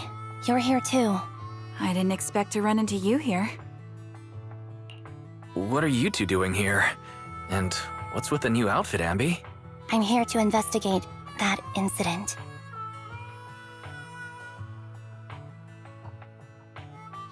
I've recently dug up some clues about the person behind the operation, but my key contact is ultra cautious and keeps demanding me to prove my identity. So, to gain her trust, I decided to meet her dressed like this. Now that everything is completely finished, this uniform doesn't really represent anything in particular. For me, it's just another outfit now. We all have to move on someday. I'm helping her. I want to make sure whoever's behind all this is caught. And who's this young lady? This is my friend, Vivian. We're here investigating a few things ourselves. Ambi, one of the Cunning Hair's most powerful members. And Trigger, an Opal Squad sniper. It's an honor to make your acquaintance. You know us? Looks like someone's done our homework. Is it because of the proxy? You two are practically celebrities. And because of my work, I've got loads of info when it comes to anyone with a name around New Eridu. I see. Seems you're handling your work well. Let's prepare to enter the Hollow. Unless you have any further questions, we'll be taking our leave now. You're going into a hollow? Proxy, you plan on going in like that? Yeah, that's right.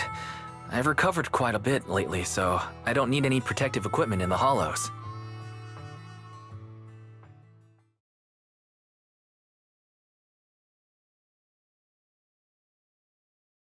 Huh. Aren't you that lady from before at the auction? Hello. I didn't expect to see you again, young lady.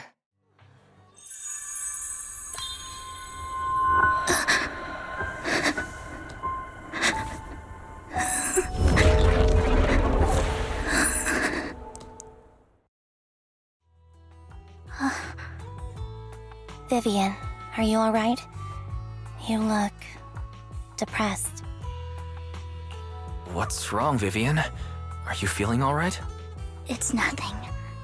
I just drifted off for a moment there. So then, what are you doing here? Don't worry. I'm not here to scam you. I'm waiting to meet someone. Don't tell me. You're my contact for intel? That's me. Ambi from Silver Squad, I presume? Pleasure to meet you. All right. I'm going to exchange some information with Miss Ambi here. So if you'll excuse me.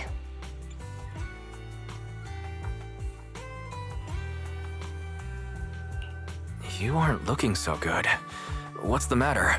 I can tell you later, but not right now.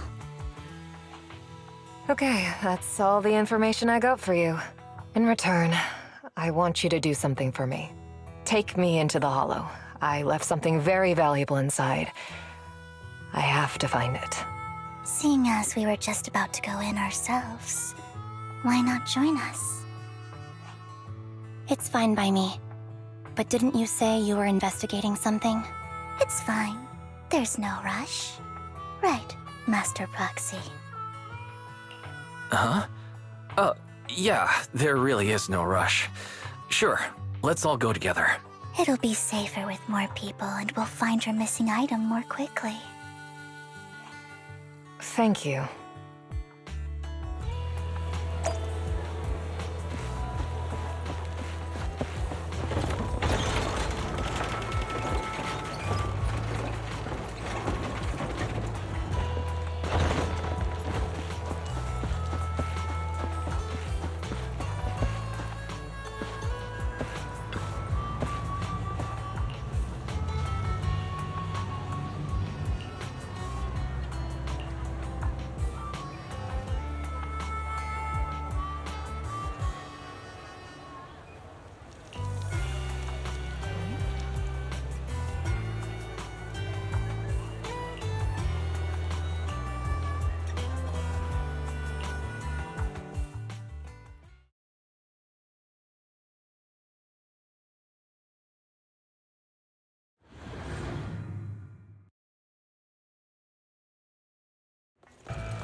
Ether vision activate.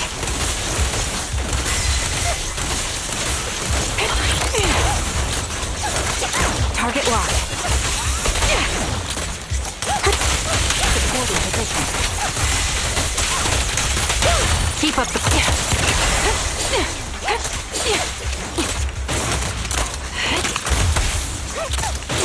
Light him on.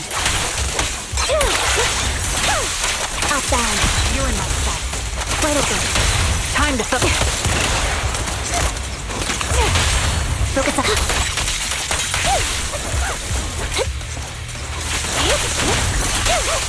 Now it's my turn to ask questions. What exactly is it that you're investigating?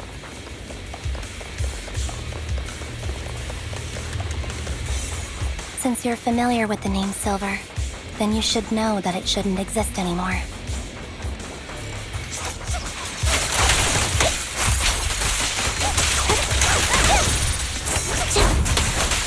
What I'm investigating has something to do with it. Increase fire. This bullet will reach its mark. Flip the switch. Dissolve. Support in position. I'll pierce right through. Off balance.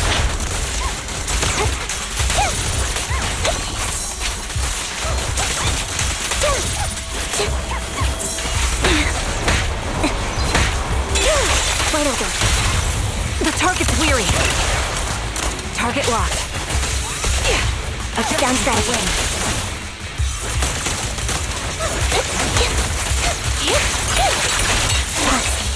Let's use that fissure to head to the next location.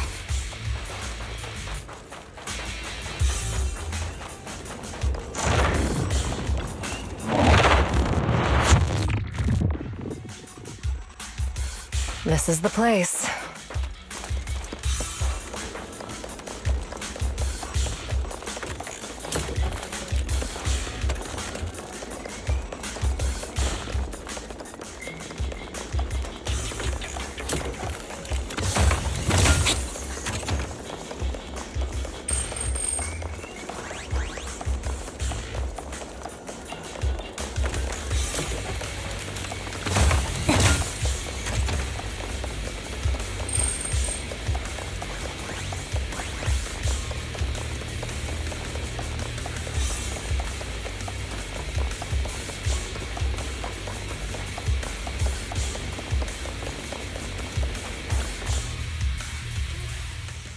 So, what is it that you're looking for? A ring. I was excavating ether here before and accidentally lost it somewhere. Please, could you all help me find it? It has to be somewhere among all this stuff here. Sure, I'll start looking. I'll go with you. I'll stay here with her then. Thanks, but you don't have to worry about me. Go ahead and accompany the others. I'm sure it'll be faster that way. And sorry for wasting your time like this. I know it might sound strange, but I'll be so happy if my daughter grows up to be capable like you.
There's leftover food here. I don't want to imagine what's inside the bag.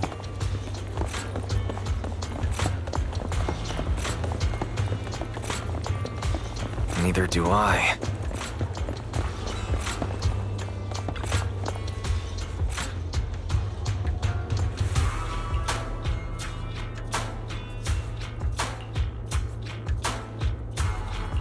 A toy that seems emotionally stable. There shouldn't be a ring hidden in it.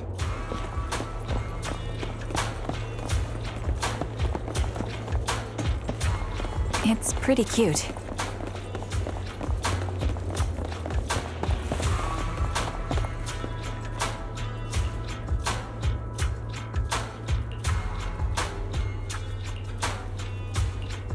It's a fancy lunchbox? I wonder if its owner is safe and sound.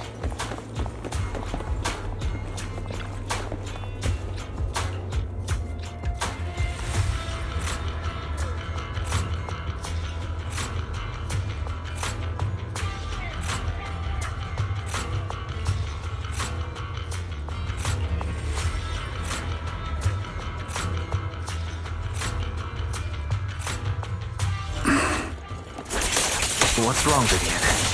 You seemed worried for a while now.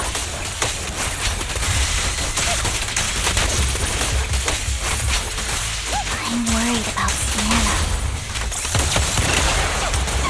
Her location should still be safe. Can't catch me. I hope so.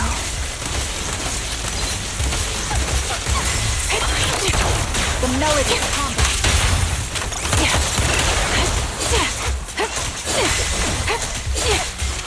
The enemy is ambushing.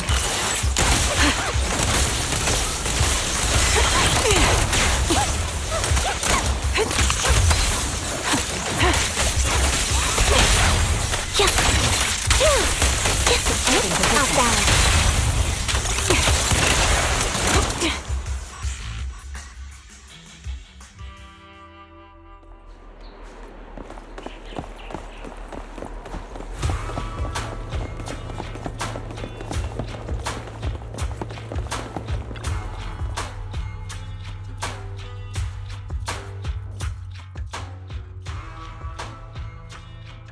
Her vital signs are gone.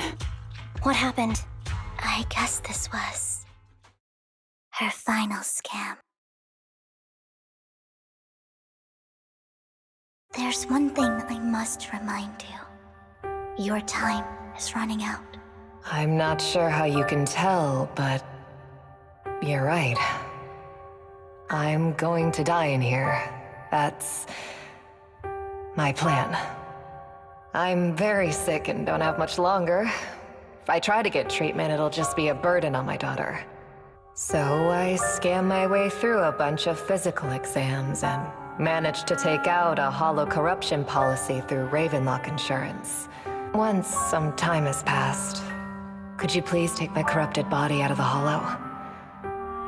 That will secure a generous compensation package for my daughter. It's only what the Ravenlocks owe me. A pity, yes. But it's the only way I can squeeze it out of them. What makes you think that will help you? I just trust you will. I'm just awfully sorry you had to get involved in this. But it's something I must do. I have to leave something behind for my girl. I have to give her a chance at life. If it's okay, could you also please pass a message to Mira for me? Tell her, don't worry. Even if Mommy's body is corrupted, withers away, and turns to dust, my love for you will always be there. Thank you. You're a good kid.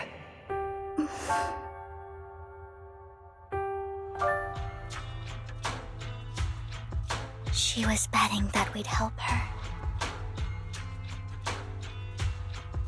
So, you were aware of this the whole time? Yes. Because I saw it.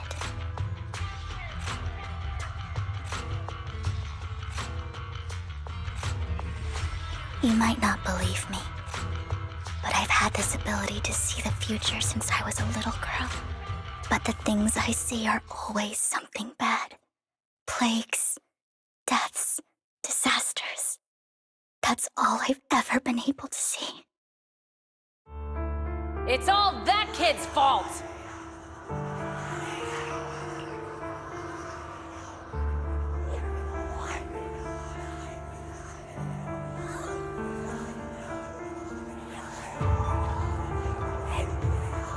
She's seriously jinxed.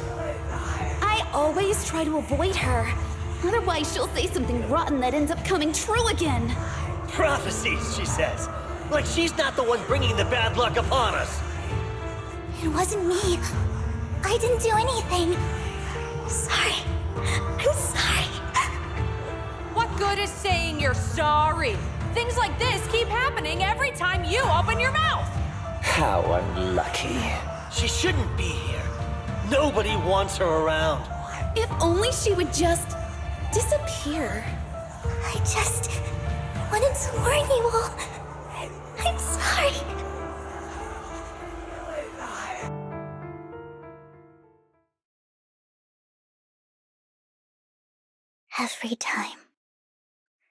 Every time it's the same. In the end, there's nothing I can change. Sometimes I even wonder whether it's me predicting these things, or if my very existence is manifesting these calamities. Vivian, it's not your fault. You were just trying to be kind and warn them about impending disasters. I can tell it's never been easy for you. Thank you. No matter what. I just hope she finally gets to rest in peace. I hope no misfortune, whether I foresee it or not, ever happens to anyone.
Roxy, do you believe that the future can be changed?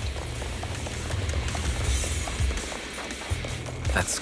In my memory, this has happened countless times already.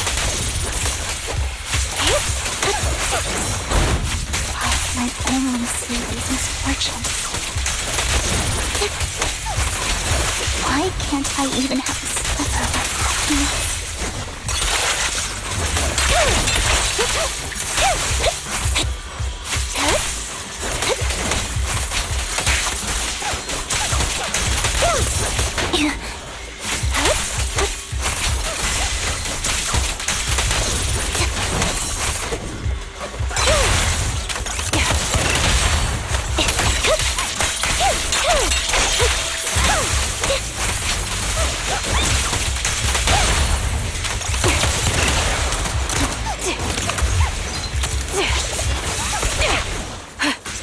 Ether vision activated.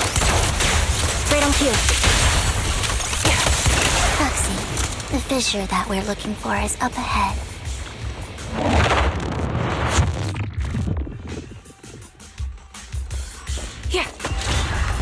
Adjusting for wind.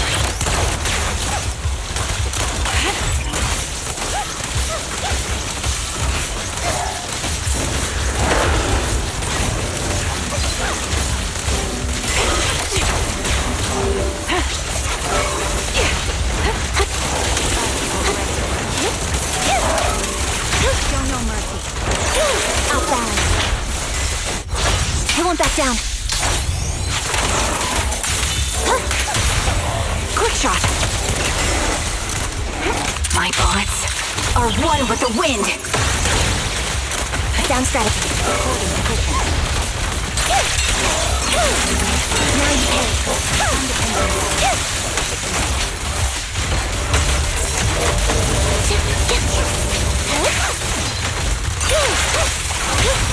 The target's weary.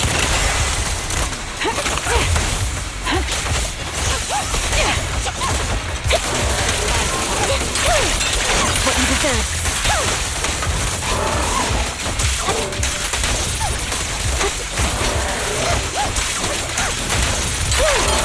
Now you pay.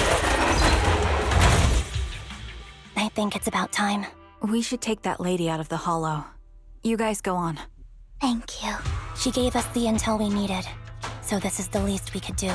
I hope everything else goes well for you.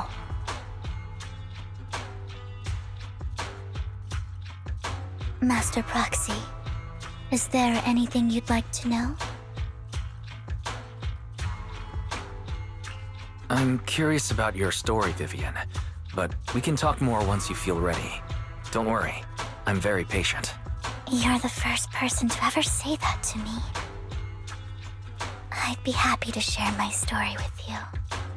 These premonitions I see are not within my control, and they always come to me in a flash, like a flood of images in my mind. Most of the time, I see death, disease, accidents, and disasters. Of course, there are also some non-fatal mutilations. But every time, without exception, they end up happening. And I can never prevent or change them. That's all I have to say about it. If that offends Master Proxy and you don't want to hang out with me anymore, then I can understand. Why would I be offended? That's just who you are, Vivian. Besides, we're friends. I've always considered this ability as a curse. It's not a curse. Actually, I think you've been given a gift. Thank you. Really. Well, it's getting late. Brinder's belongings ought to be around here somewhere. Let's take a closer look.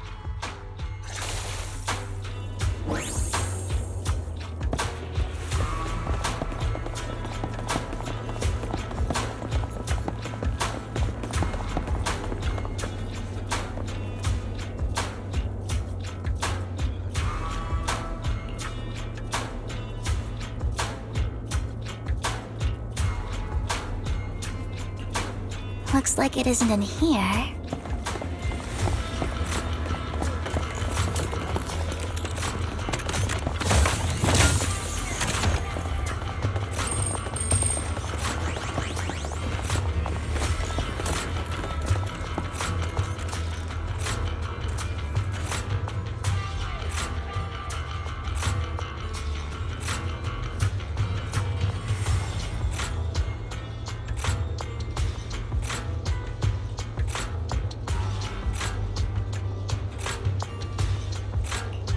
Strange, there's nothing in here.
This is it.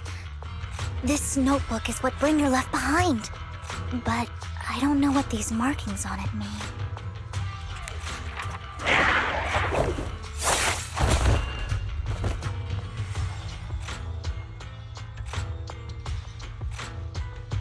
Well, hello, Master Proxy.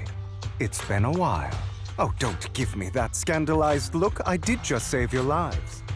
I would have protected the proxy even if you hadn't appeared. I'm sure of it, but I happen to be in the area. Worry not, dear companion. I have complete confidence in your strength. Hang on.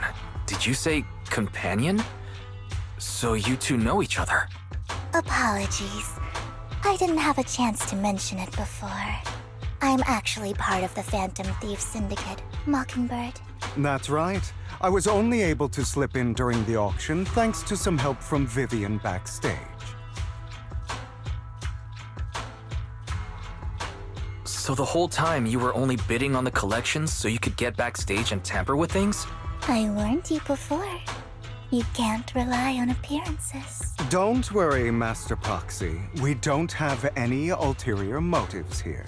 As you've probably heard, Mockingbird is a renowned Phantom Thieves syndicate in New Eridu that, despite its longevity, has managed to maintain the secrecy of its members' identities to this day. So, disclosing our identities to you is essentially the highest sign of good faith that a Mockingbird Phantom Thief can show. But Lycon said that you're very dangerous, and we should be careful. Then I imagine he's also told you about some of our past. And I'm sure you know that in a complex situation like ours, you shouldn't listen to either side over the other. Mockingbird's purpose is very simple, really. To form long-standing and cooperative relationships with outstanding proxies like yourself. We need your abilities. Before you make any decisions, please allow me to briefly explain the concept behind the Mockingbird Syndicate. We all know there isn't anything in this world that's fair. A prime example being the uneven distribution of wealth. People from tops splurge on luxurious collectibles, while the poor have to gamble with their own lives just to get by. Of course, besides wealth, there's also an unequal distribution in this world of happiness and suffering, hope and despair, love and hate. It's all just so unfair. Somebody has to do something to tilt the balance of the scales. And thus Mockingbird was born. We take from those who have far more than they deserve and give it to those who deserve to have more. If you ask me, that's enough to be considered a form of justice. I don't really agree with this form of justice. No matter. Words inherently come with limitations. I intend to let my actions do all the talking. However, aside from these philosophical considerations, we also have a crisis on our hands to deal with. As you know, the Exaltists are plotting to use the power of sacrifice to launch an attack on all of New Eridu. We can provide you with all the latest intel, just like that notebook you found. Something those pompous housekeepers would never be willing to do. And the most crucial part of this whole game, the sacrifice core, is currently in my possession. I think that makes this a highly competitive deal. We share the same goal for the moment, stopping the impending disaster from playing out.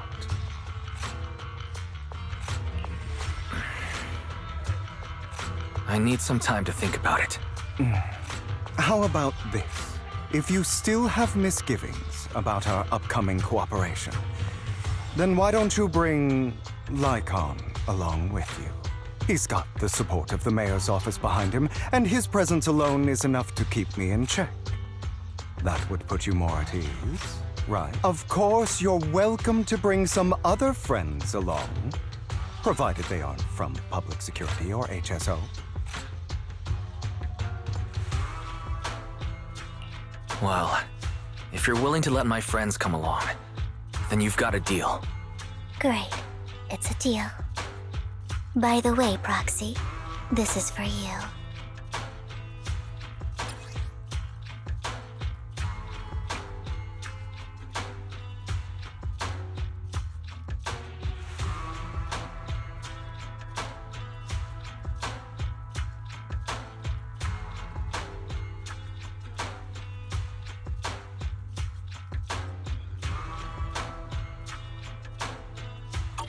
Consider it a souvenir commemorating our first time working together. For now, we'll carefully look through the contents of that notebook. I'll contact you if anything comes up.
How about it? Will you work with me? Not bad. Let me be honest with you. I have the sacrifice core that you're after. I am Mockingbird. So it's you. I never thought you'd be so bold as to come see me alone. Relax, my friend. As you know, if I can sneak into such a heavily guarded auction, then naturally, I can just as easily slip away right now. I'm here with the sincere intention to seek cooperation. I can give you that sacrifice core. And what do you want in return? Wealth, glory, power. The things everyone else in the world wants, I want them too. And I'm confident that as the current heir to the Ravenlock family, those are all things you can give me. Then you've certainly come to the right place. My family is working on a big project. If things come to fruition, Ravenlock's status in Tops will significantly improve. At which point, I'll be sure to leave a spot for you. Naturally, as an outsider, you're precluded from handling any of our core business. But profits from the scraps alone will be enough to set you up for life. Mr. Hartman, I think you've misunderstood me. I have no intention of joining the Ravenlock family. In fact, I have an art gallery under my name that does pretty well for itself. I was hoping you could recommend me for Tops. You want to join Tops? That's easier said than done. Even for a family like ours, it would still require significant effort and... Just answer me yes or no. I don't think either of us can afford to waste time. I understand. Yes, you have my word. But in exchange, you'll have to give me the sacrifice core first. I'm sorry, but I'm afraid I can't. I've already hidden it somewhere safe, a place nobody else but me knows. You don't want to put all your chips on the table when dealing with Tops. I know that far too well.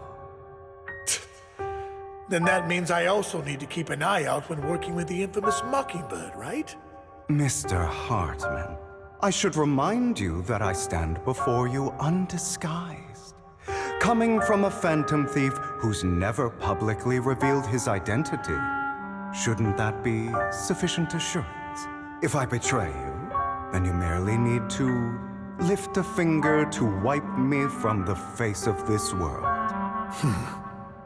You do make a valid point there. In that case, you have a deal. I appreciate your trust. Why don't we celebrate our new partnership with a toast?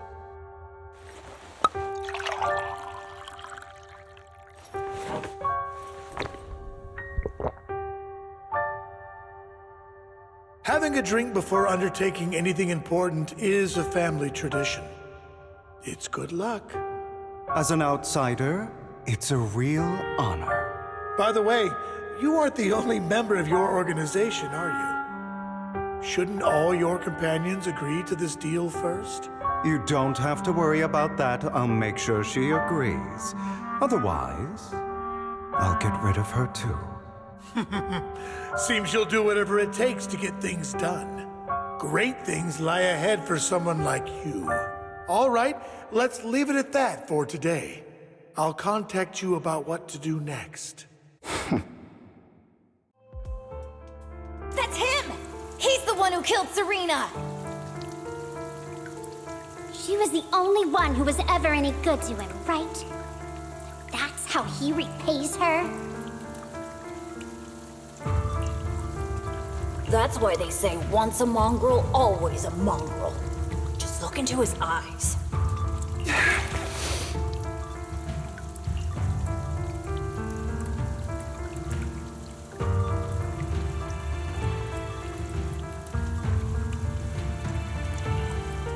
Father!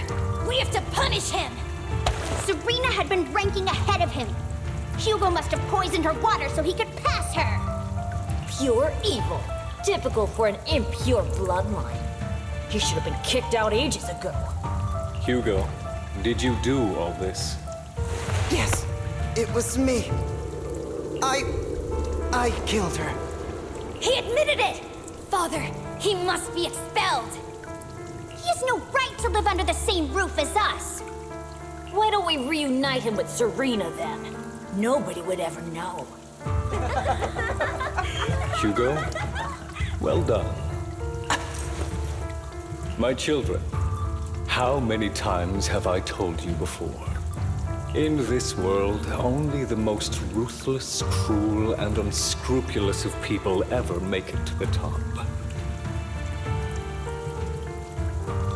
Like Hugo here, who was willing to murder his only true loved one without a second thought. Only someone with the means and the gumption to do that is qualified to be my heir. But I... It's all over now, and the results are obvious. The winner of this month's assessment is Hugo.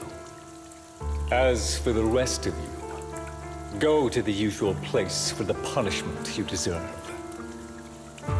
Father!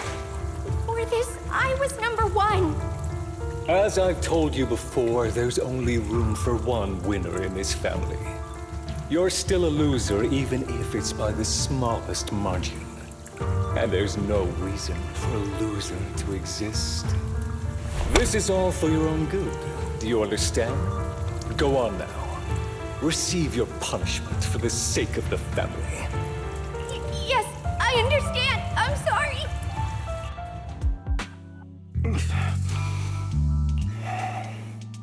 That really brought up some unpleasant memories.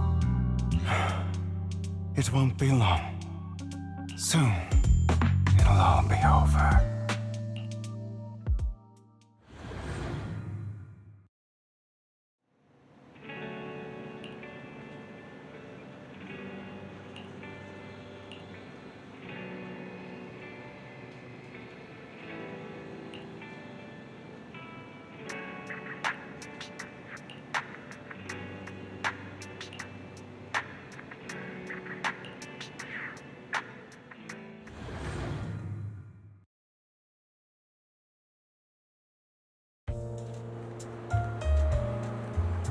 Thank you for escorting me here, Proxy. Today was cool. You're a child that only brings misfortune. People have been saying that about me for a long time.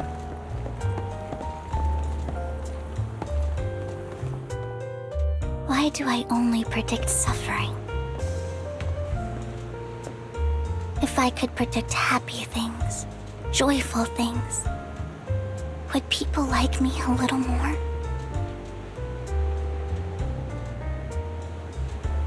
Maybe fate truly is set in stone.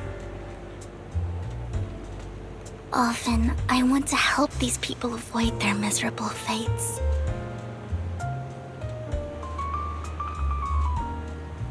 For a time, I even thought that I was successful, that I could change people's destiny.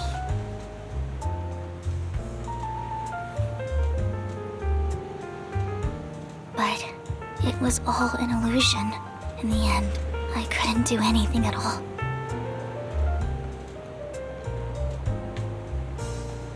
So, I was really happy when you said that my abilities weren't a curse, but a gift.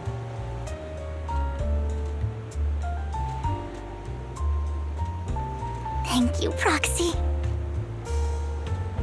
I'm so glad to have met you. And you're also a fan of Lord Phaethon. It's like we were fated to meet.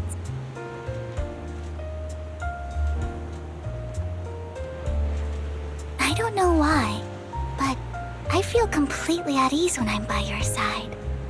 I feel like I'm free from judgment, from blame.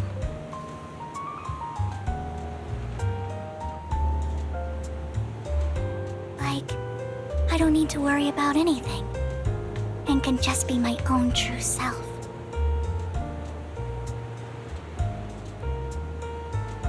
Perhaps people really do possess an aura.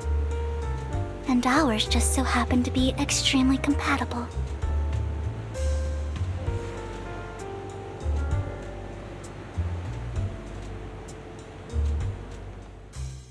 By the way, you asked me before about Hugo.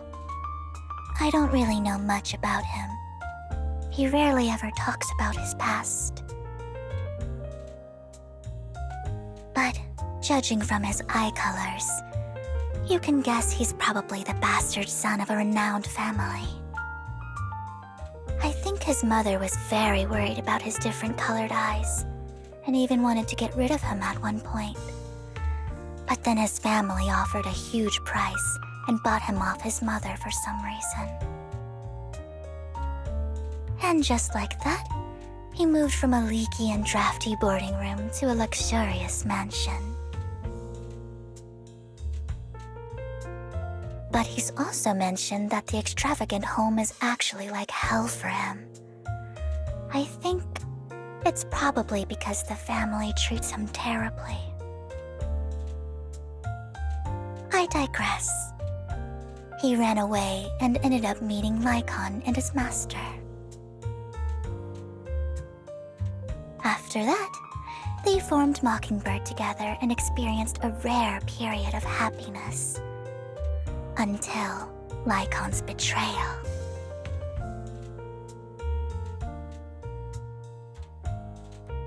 So, what's your take on Hugo? I imagine I would still be wandering around now if I had never met him. To me, Hugo is just like an older brother. I've always felt as though he's carrying some heavy burden with him. But that's a secret he's kept to himself. Something he'll never tell me. Sometimes when I look into his eyes, I can feel that he's really struggling with something. Even though he may say some extreme things, Hugo really isn't a bad person. I think one day he'll tell me his secret. Until then, I just have to wait. Wait and trust him.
It appears we're the first to arrive. I thought we were running late. This might sound weird, but it's nice to think about getting to work with you from now on. I don't really know why that makes me feel so happy. Oh, it's because we're fellow fans! Anyone who likes Lord Phaethon can't be a bad guy. You're right. Of course, Lord Phaethon is the greatest there will ever be, but you're definitely the best proxy I've ever met in person. Hugo told me before that you're really skilled, and he said we'd get along great. I never expected he'd be so right. Oh, by the way, would you like to come by my place if you have time later? I have a huge collection of Lord Phaethon merch. Phaethon, Lord Phaethon doesn't have any merch out there, right? I mean, we don't even know what he looks like, for starters. It's all my own original merch, like screenshots of old Internet comments. I print them out and turn them into postcards. Plus the avatars Lord Phaethon's used, the music playlists they recommend. I've organized it all. I'd love to show it all to you if we get the chance. I'm really curious to see all that. Please be sure to show me. Splendid! Let's book a time and you can come by my place and see all my Lord Phaethon merch! Speaking of which, what's taking those two so long? Hugo said he had some preparations to do before entering the Hollow. I wonder how that's coming along.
This is getting to be more than just a coincidence, don't you? Or perhaps you are actually stalking me.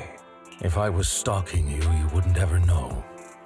Overconfident as always. You haven't changed at all. We just make it a habit to check the state of our weapons prior to combat. Thanks for that little reminder. I almost forgot. I didn't expect you to let me join. What else could I do? Master Proxy would have insisted on having you join us. I never expected for us to have a chance to enjoy some pleasant conversation like this, without our weapons drawn, that is. It really has been too long. I still remember when we first established Mockingbird. Indeed. That was a long time ago. Thankfully, Jack went in peace. He must have known about his condition for some time. He even left us with instructions.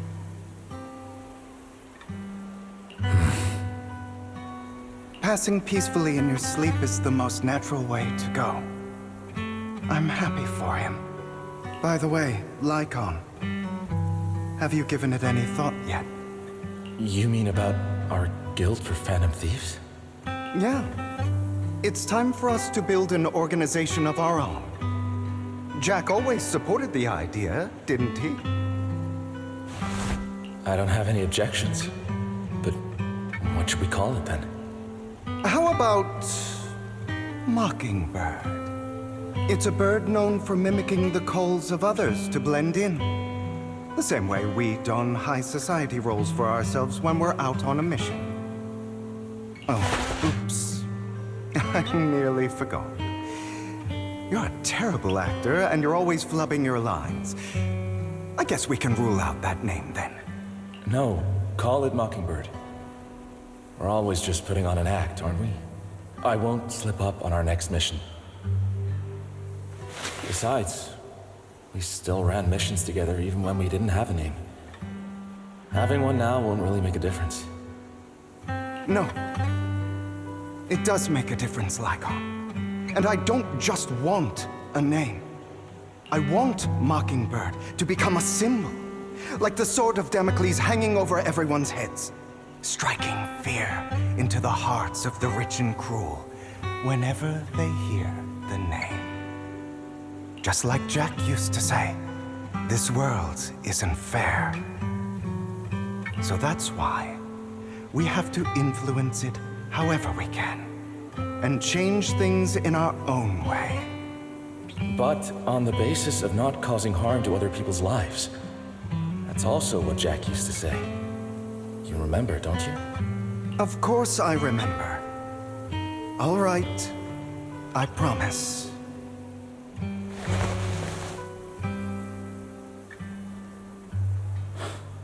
That sounded pretty forced. Don't forget, things don't end well for people who break their oaths. I'm good for my word. You must trust your fellow companions. That's also something Jack would say. Well then, today's the day that Mockingbird will officially start flying.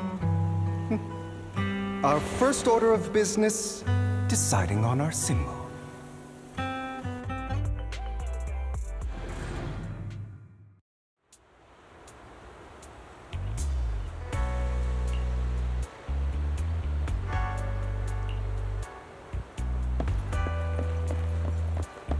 Looks like we're all here. Hugo, you're late again.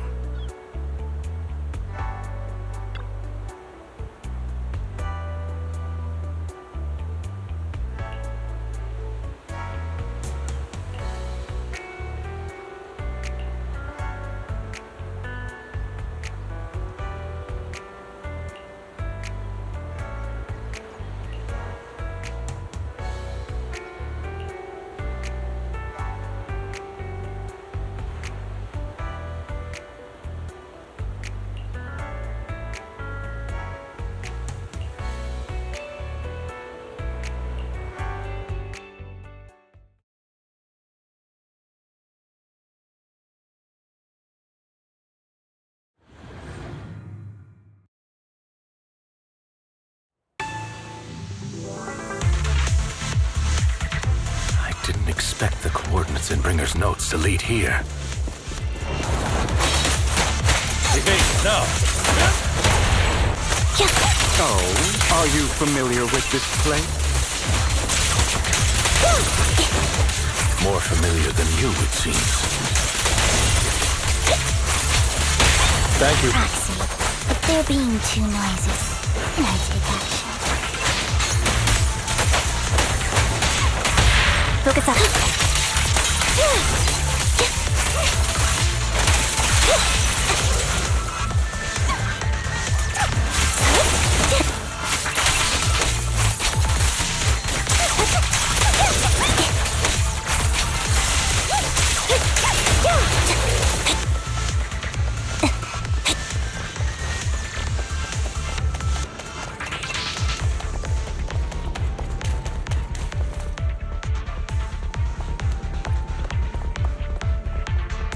I don't enjoy obstacles in my...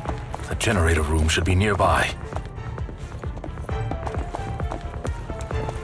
Over here. Wow, you really know this place like the back of your paw. Master Proxy, I hate to be the bearer of bad news, but there's something wrong with the circuit. It seems to be blocked. Don't tell me. Victoria Housekeeping's high and mighty attendants can't even fix a simple circuit. I can fix it, but I'll need a circuit diagram before I can do anything. I've seen diagrams for this type of circuit before. It's a pity that we're unable to connect to the outside world from inside the hollow. Just leave that problem to me. Wise, I just sent an image of a circuit diagram to you. Have a look. Thank you very much, Master Proxy. Now then, let's start repairing this circuit.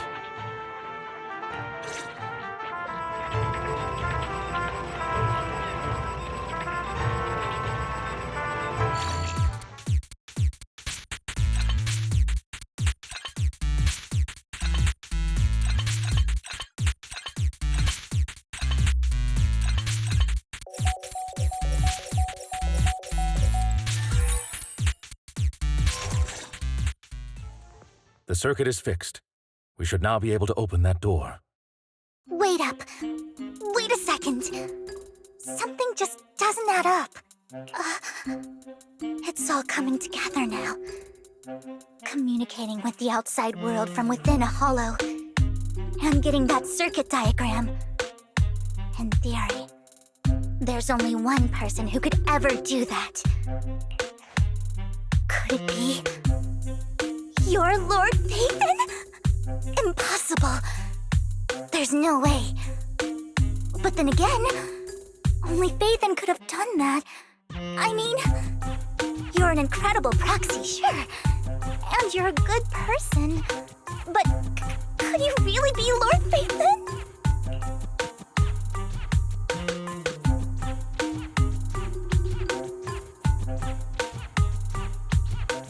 That's me. I'm Phaethon. Sorry, I just never had the opportunity to tell you. Unbelievable. Lord Phaethon! I've been your biggest fan for years now! Goodness me, Lord Phaethon was right in front of me all along, and I had no idea. This is like a dream. Could you...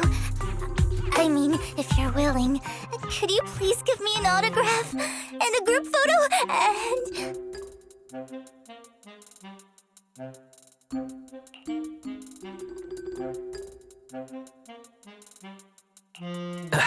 Anything you want, but let's get out of the hollow first, all right?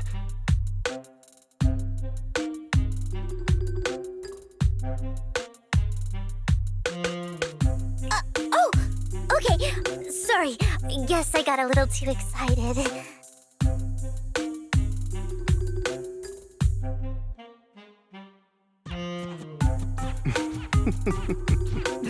Anyone would be enraptured meeting someone they admire that much.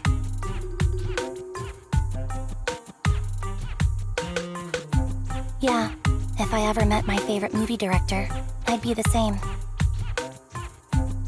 We should keep moving.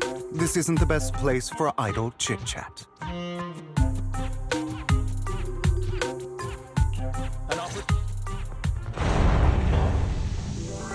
The door's finally open.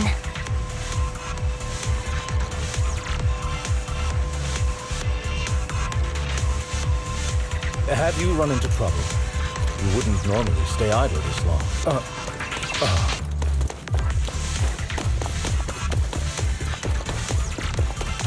The proxy is Phaethon. Phaethon is the proxy. This is a dream.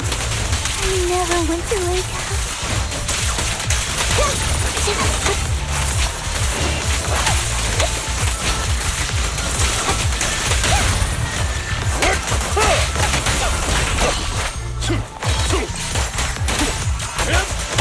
Focus up. The fissure over there should lead to our destination.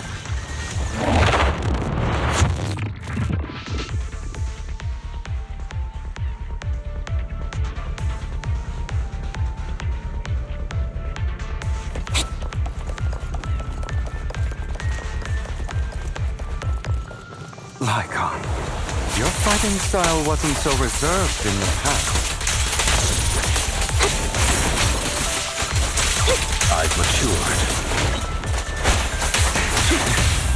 You call this mature? You're just being pretentious.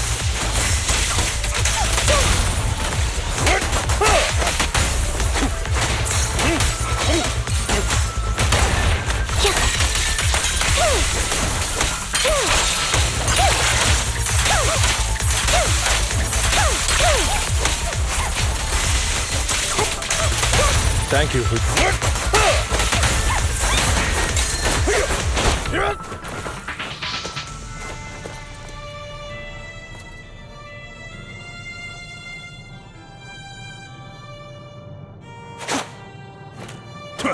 Copy.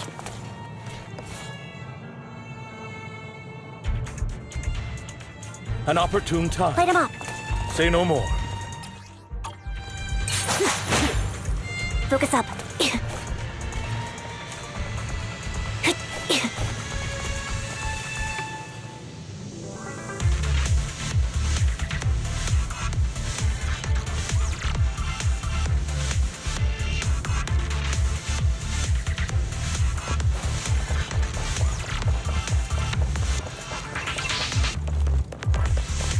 A difficult foe, that one.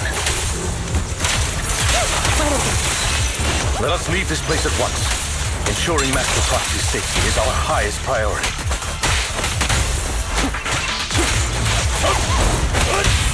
Light him up. I won't let anything happen to you, Lord Phaethon.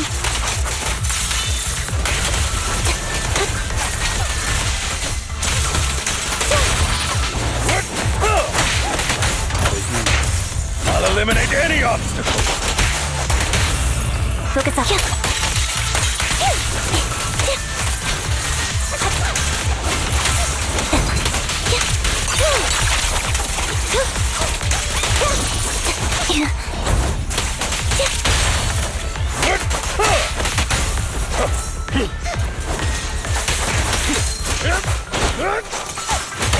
Light him up. Lord Phaethon, how are you feeling? Are you tired? Do you need a break? Some food? Water?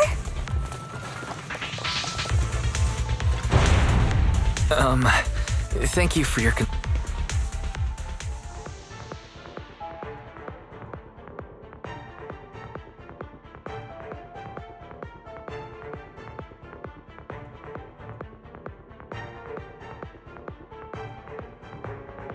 Master, a complex mechanism has been detected ahead. To pass through, you need to activate all 3 smaller mechanisms. Suggestion: split up and handle them simultaneously to save time.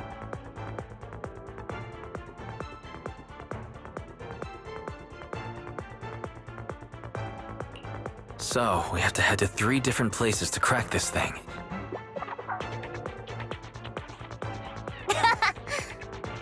Huh? We're splitting into 3 groups? In that case, I'll protect you, Master Proxy! I can take care of one myself.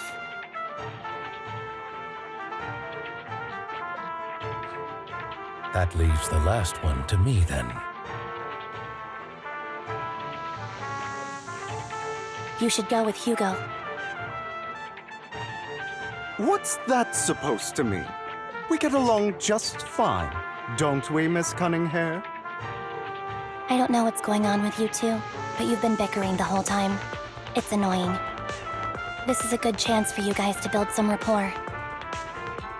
Anby's got a point. Hugo, just go with Lycon. You just want to be alone with your Lord Phaethon, don't you, Vivian? Huh? That's not it!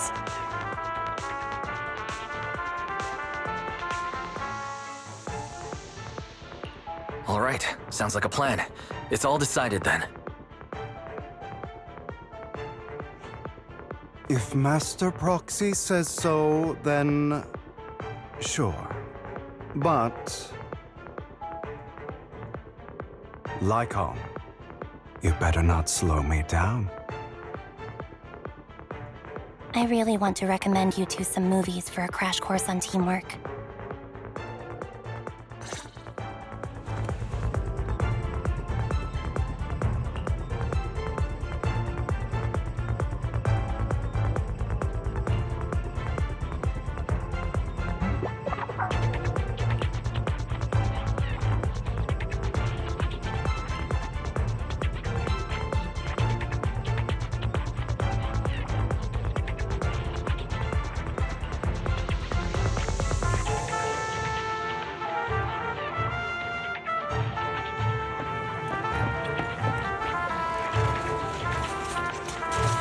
Phaethon.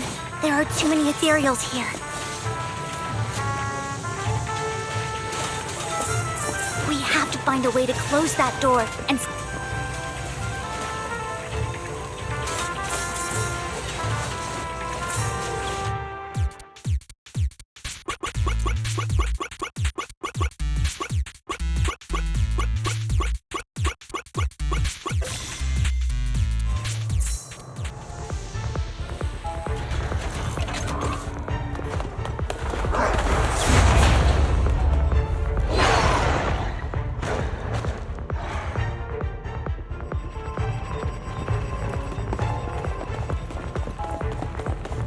Lord Phaethon, seems like we both need to press down on these mechanisms at the same time.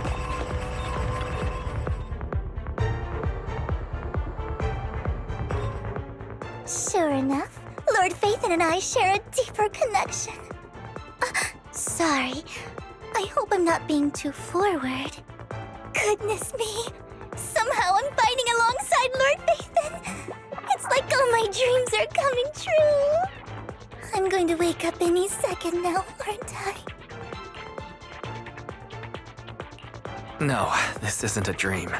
I'm real. See? You can even hold my hand. Not only is Lord Phaethon incredible, but super kind. That's it. I pledge to be a die-hard Lord Phaethon fan until my very last breath.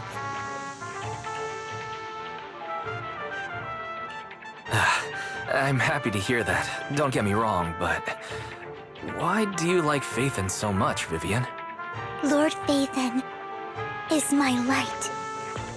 The one who saved me in my darkest and most desperate times. Like a deity who rescued me. You probably don't remember, but you really did save me that day. Wow, it's so embarrassing to say all this in front of you. Sorry, I hope I'm not bothering you too much. No, you're not a bother at all. Thank you for your loyal support. I should be the one thanking you. Just being able to see Lord Phaethon makes me the luckiest person in the whole world. Sorry to keep babbling like this. I wonder how the others are doing. I'm sure Anby will be able to manage. She's great at this kind of stuff. But as for Hugo and Lycon, let's just hope they don't get into a fight with each other. There are too many ethereals here. Though, it's not a huge problem.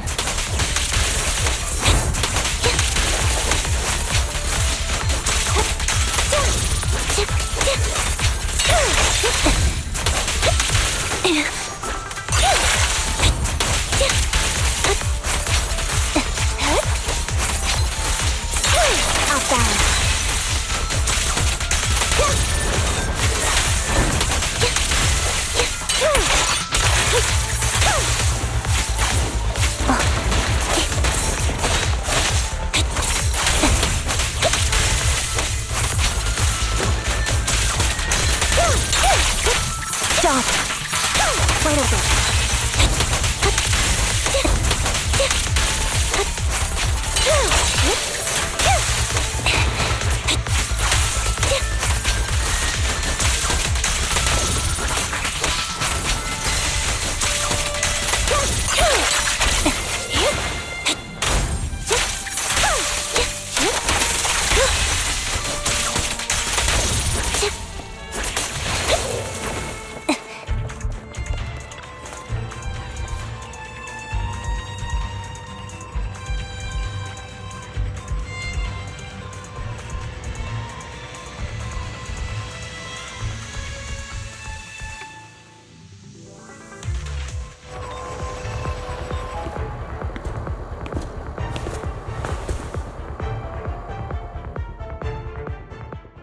So, we have to cooperate to solve this problem.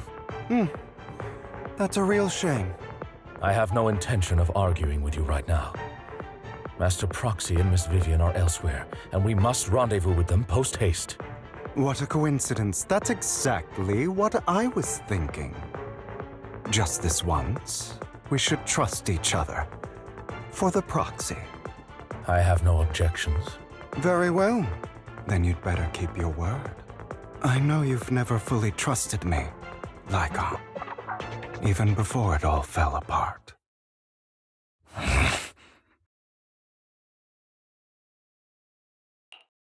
You wanted to speak to me alone?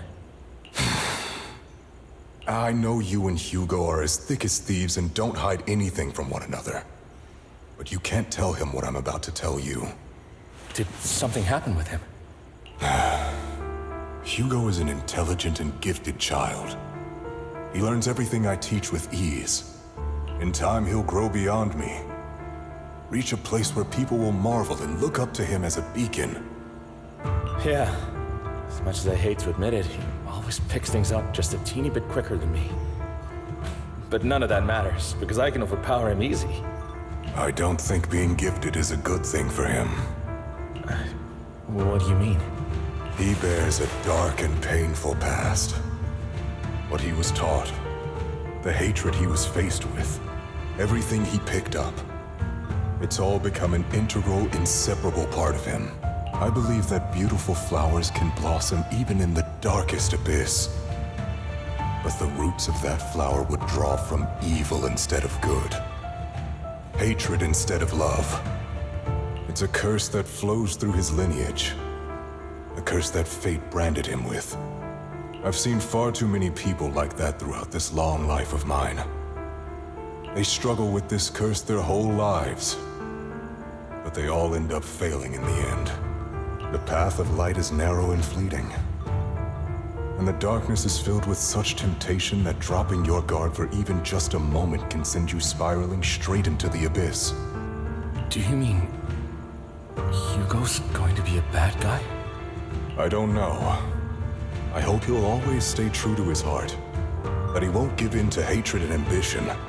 That he won't become the dragon that must be slain. But he has inherited the seed of evil. You cannot let it take root. I'm afraid I won't be there to help you. There's not much life left in this old body of mine. So then, Lycon, promise me now. You must hold his chain tight. To restrain him. To stop him. And when necessary, to choke him.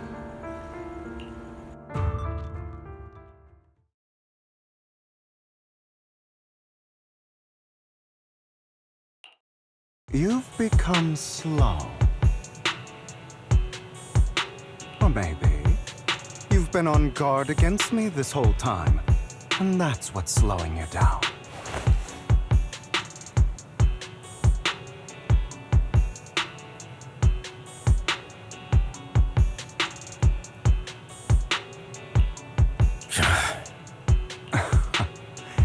Looks like I was right. Lycon, I hope you're aware that the one who betrayed Mockingbird and went to work for the Mayflowers was you, not me. I would never betray my companion. I don't wish to repeat myself, but you should not break our oath. That's the path I've chosen, and I'm going to stick to it. You know that path will lead you the wrong way. Who are you to lecture me about right and wrong? I believe any path that makes you feel pain must be the wrong one. Your disgusting sympathies make me sick, Lycon. There's only ever been one person who can kill me or save me, and that is me.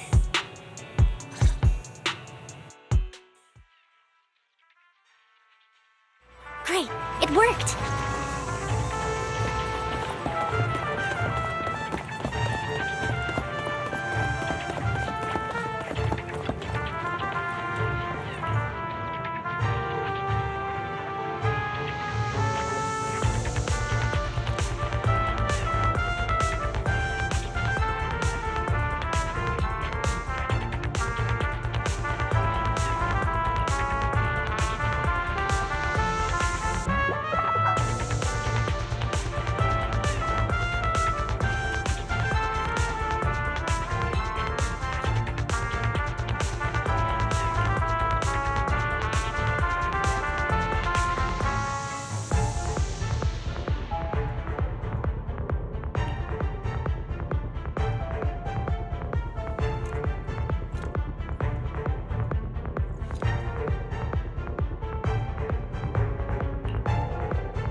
That was loud. What's happening up ahead? Hold on, everyone. I'll go check it out. It's probably multiple ethereals attacking. Just in case, I'll go with you. Vivian, you should go with them too. Keep an eye on Lycon, will you? I'm worried he might sell us out to the mayor when he gets the chance. I'd never do that. But if Miss Vivian wishes to join us, she's more than welcome. Okay, then I'll go with you.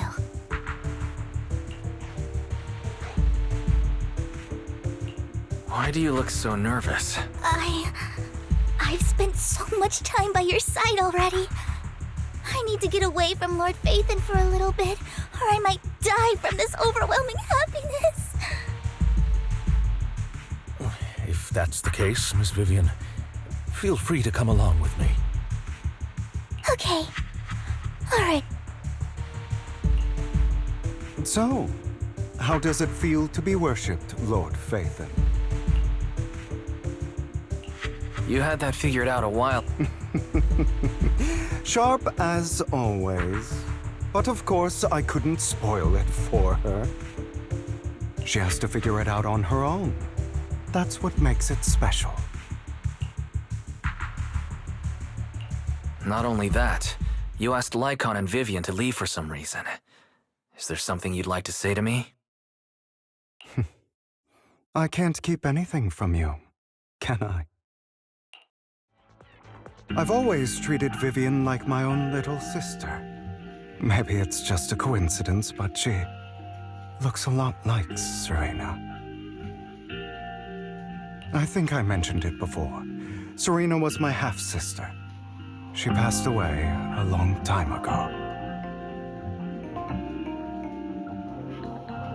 Vivian really likes you, whether you're Phaethon or just wise.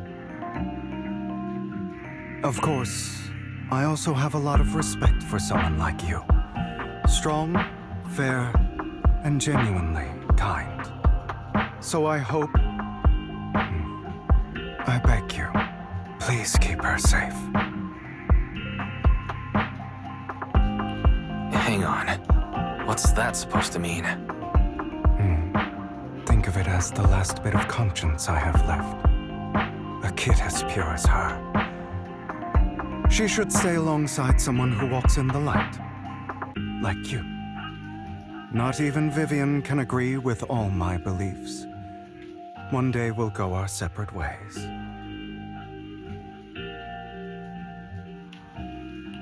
Your beliefs? What do you mean exactly? You probably heard from Lycon.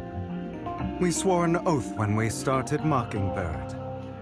We swore to use our own hands to right the wrongs in this world.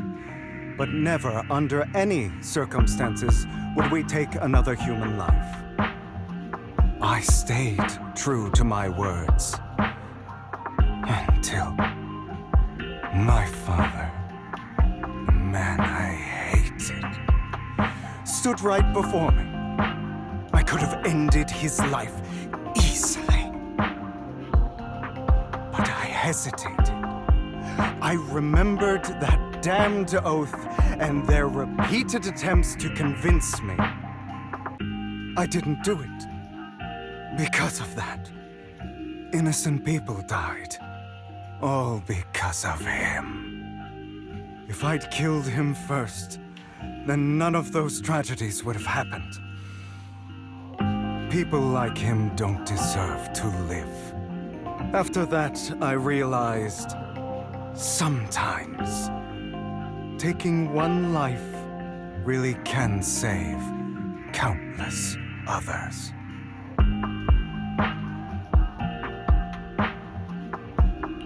I understand where you're coming from.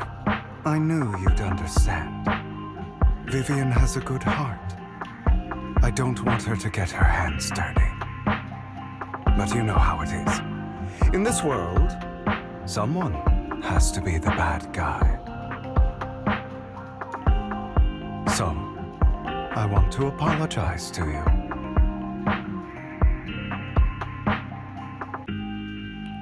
Why apologize all of a sudden? You're incredibly strong, kind, capable, and really, really lucky. The world needs more people like you.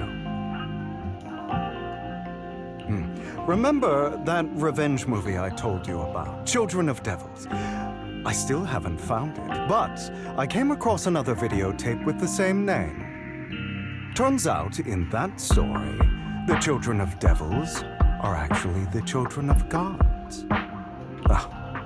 Sorry for rambling. Hope you don't mind. They should be back soon.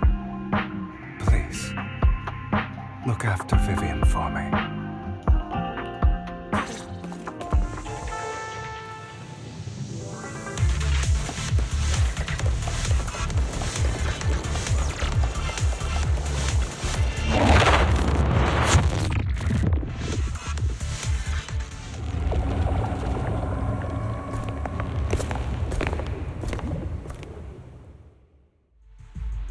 What is this? It looks like a cocoon. Careful, everyone. If I'm not mistaken, that's a sacrifice in there. It appears to be in hibernation. We don't know when it'll wake up. If it does wake up, we'll be in serious trouble. Wait, those spots Bringer marked in his notebook. Are you saying each one might have a sacrifice like this? That means there must be at least a dozen of them. And that's only counting the ones we know so far. These sacrifices may still be hibernating, but the fact that there are so many of them out there is terrifying. The Exaltists must have a way to revive them. And that's not all. These sacrifices can exist outside the Hollows. If they make their way into populated areas, I'm afraid it will lead to a catastrophic disaster likened to the fall of the old capital. That's almost certainly what they meant by vengeance against all New Eridu.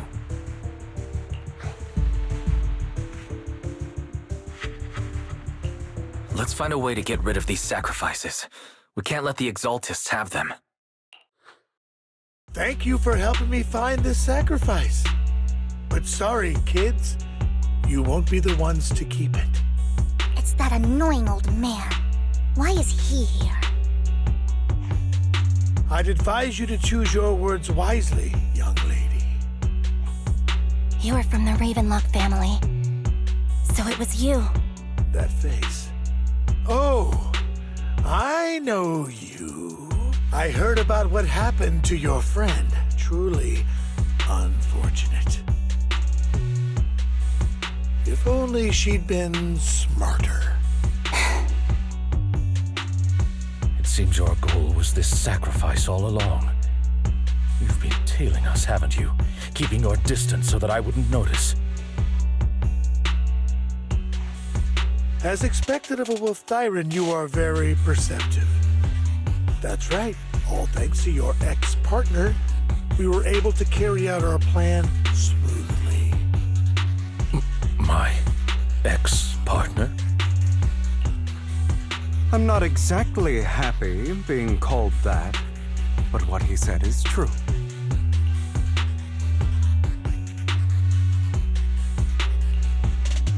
Wait, Hugo, what do you mean? I made a deal with Mr. Hartman in advance. So, would you kindly step aside and let us have this sacrifice? Of course, you can choose to refuse, but if you do, then I'll have to take coercive measures. What did you offer him? Everything we know about the sacrifices plus the core itself. But why? It's simple. I want to climb higher. Mr. Hartman offered me a chance to join Tops. Who could say no to that?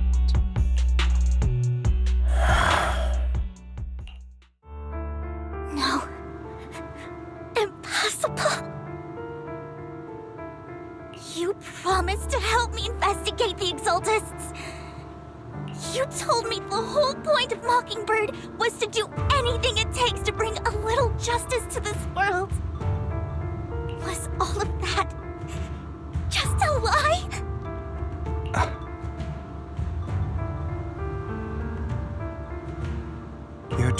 gullible, Vivian. I also told you, everybody lies. To hide their true intentions, people lie so smoothly, they don't even bat an eye.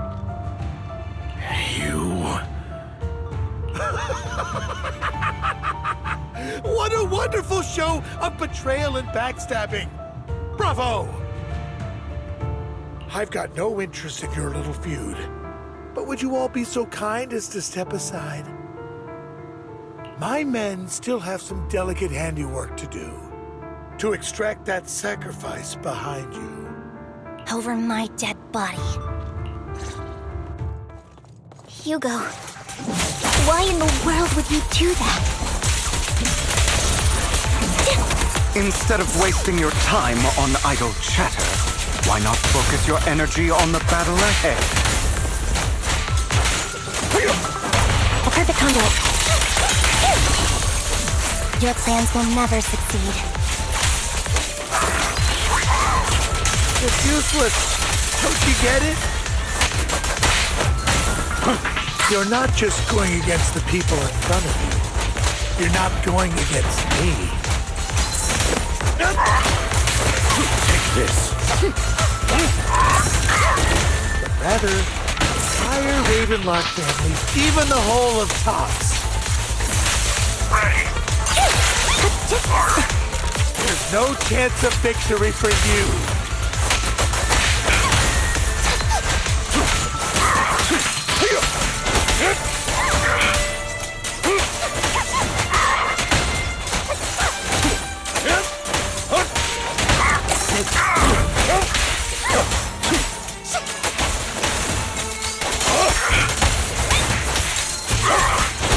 Flip the switch.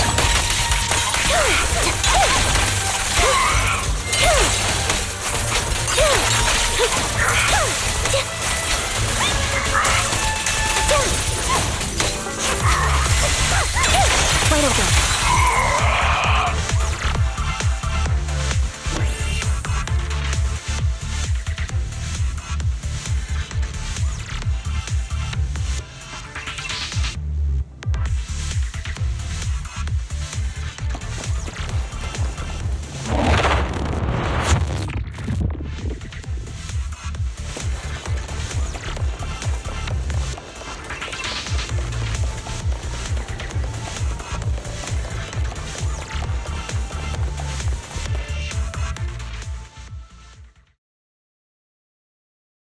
Oh, you guys are such a pain.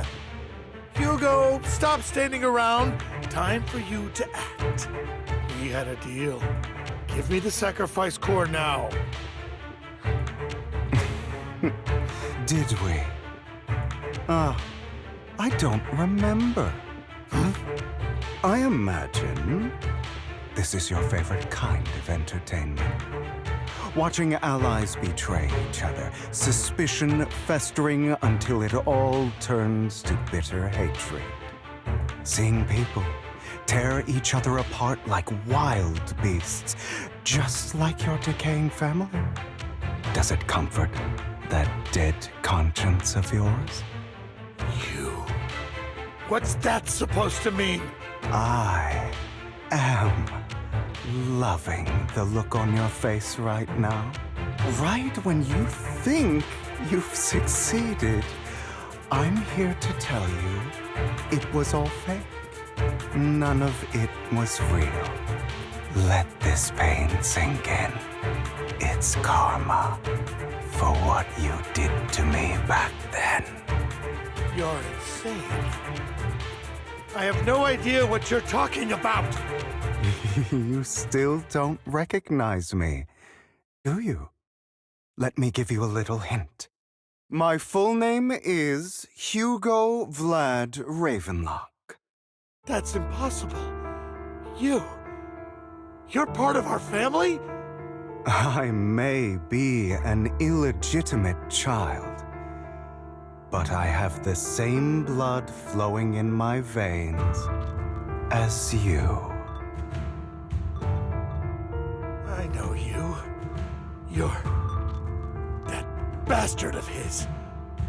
Damn it. I could have sworn you were all ready. My dear uncle, you were never worthy of your position. You have no claim to the Ravenlock lineage. You may have killed all of my father's other children, but sorry to disappoint, I'm still alive. I am the true heir to the Ravenlock family. You're a bastard.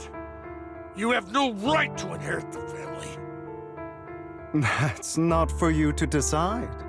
Master Edmund is very supportive of my claim. Edmund? That's impossible. You weaseled your way into Top's inner circle? Master Edmund doesn't care who achieves his goal. In other words, he'd happily let me take over the Ravenlock family, as long as I'm more competent than you. This can't be! You don't know the family's real secret! I know a lot more than you think, including everything that you've done. Just give up. You never even stood a chance. Damn it. This was all fake, right? You were just putting on an act to fool this old man, right? I actually fell for it. Don't do that again.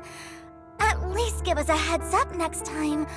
Vivian, everything I did was to rightfully inherit the Ravenlock family. That part is true. Now, I'm going to kill this man who stole what was never his. I'll make sure he can never be a threat again. You can't kill him. We still need information from him on the sacrifices and the Exaltists. You must be misunderstanding something, Lycon. Just like you chose the mayor, I chose Tops. At least for now, Tops has the same interests as me. I'm not going to harm my own self-interests. Be it intel on the sacrifices or the core itself. I'm handing everything over to Master Edmund. Why? I just want to take back what's mine. If fate is not willing to give me justice, then I'll just have to seize it with my own hands. Stealing, robbing, lying, or betraying. I'll do whatever it takes. Even if it means selling your soul to the devil? You know about the power struggle between Tops and City Hall. Those elites at Tops would be only too happy to see the Exaltists plotting a grand attack on New Eridu using sacrifices.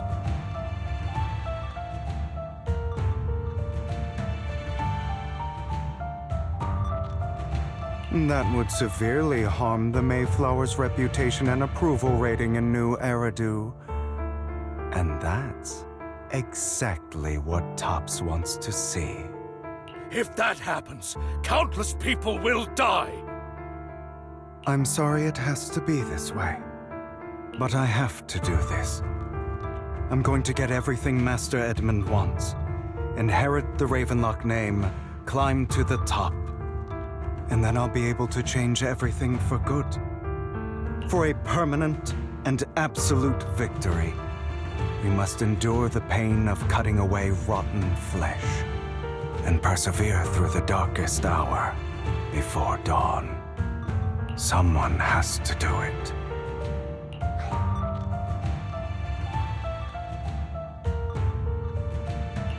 I don't agree. Sounds like some twisted logic to me.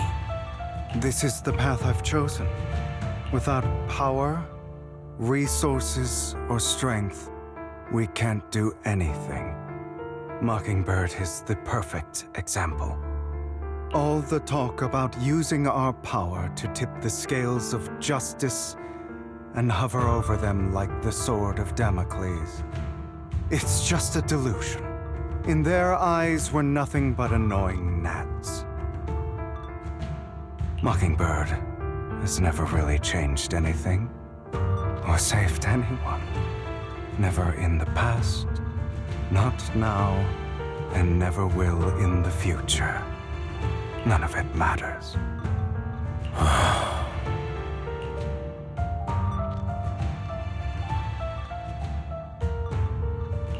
But even so, you shouldn't become the kind of person you hate. Sorry, Proxy. I know what you're trying to say.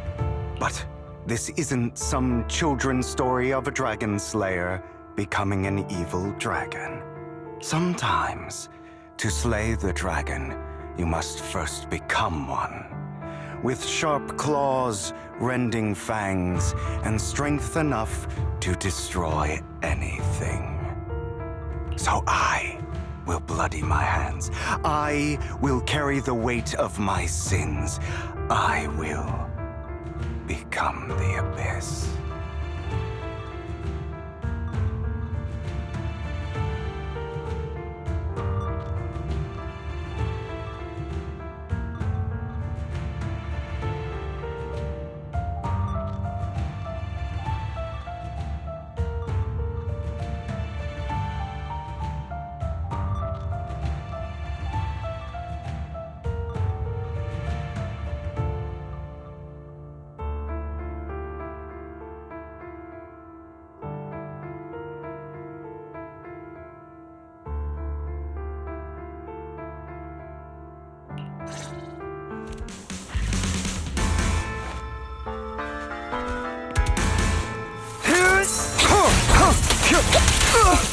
I have you now!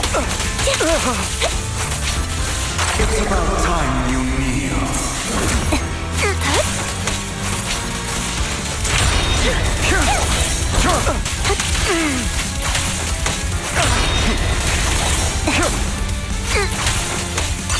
I'll bow.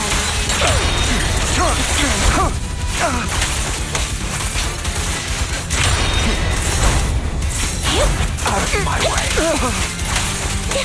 Beg for mercy!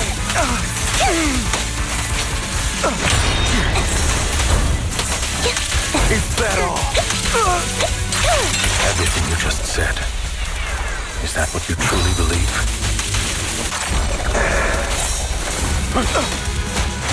Of course. Are you surprised? I have never once thought that Mockingbird was a failure. My way. Our actions, no matter how childish or flawed, must have made their mark on the world. Stay safe. It might be trivial or foolish, but as long as they had an impact, the things we did are far from meaningless. Stand still.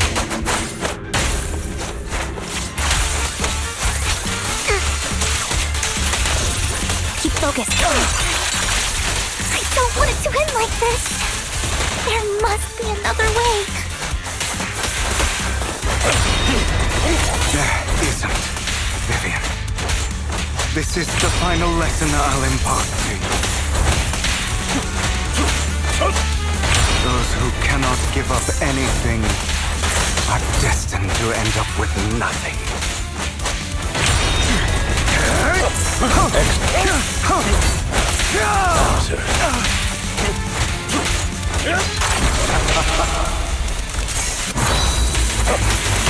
A perfect conduit.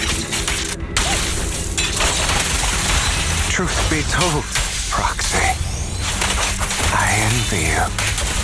The world needs people like you.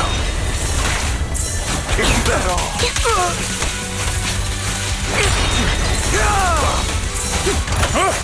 It's power!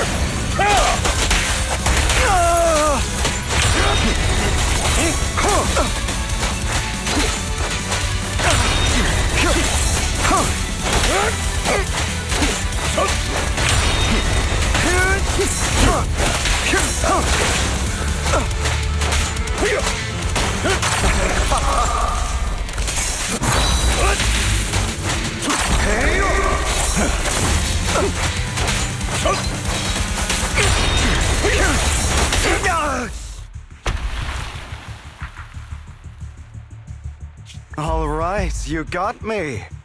but too bad. I have my own methods.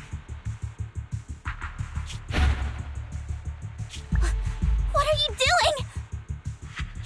Well then, make your choice. The sacrifice core, or your precious Faithin. I know you took it. Don't forget, I'm the one who taught you that. Okay, the core is yours. Just leave Lord Phaethon alone. What a shame. Did you really think I'd keep my promise? That's right. This is the real me. What's the matter? Thinking of killing me? Didn't you say all life is precious? Drop your foolish facade. I knew it. You... He has inherited the seed of evil. Do not let it take root. When the time comes, you must be the one.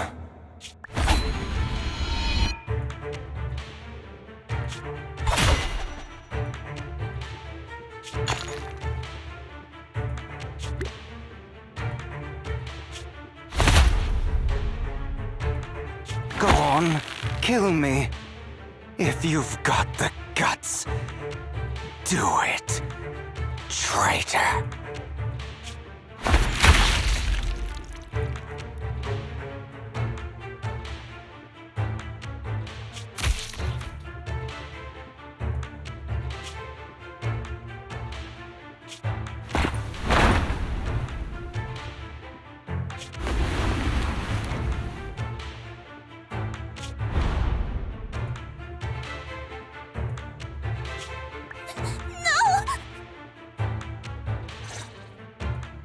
Master Proxy, are you okay? Are you hurt?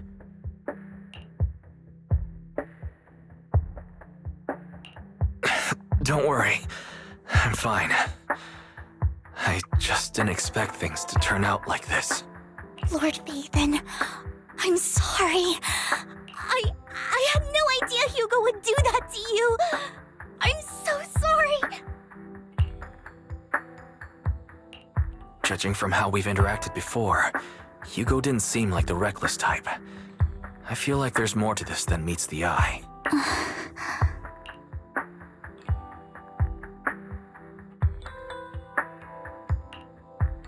Hugo, he...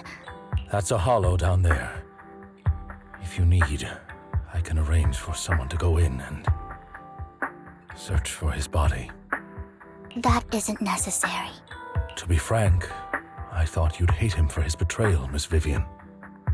I do hate that he's keeping things from me, but all these years, Hugo's been like family to me.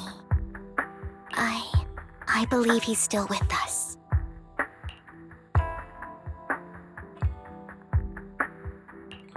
I feel the same. It's possible he's still alive.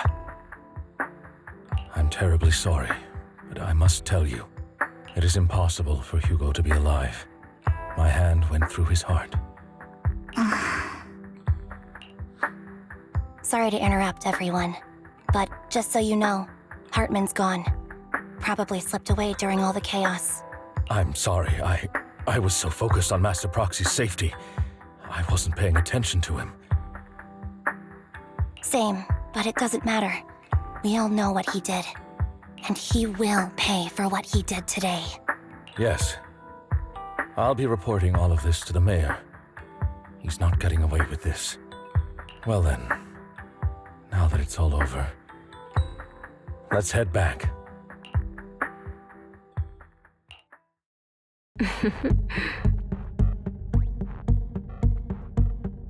Another obstacle out of the way. She's going to be pleased about this. May the Creator guide us.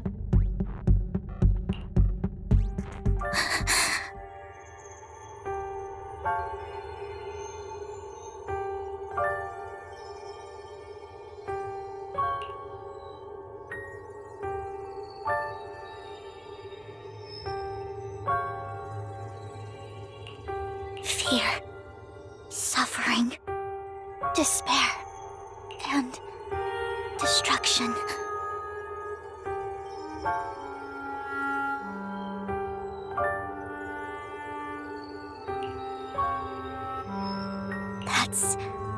That's the future I see.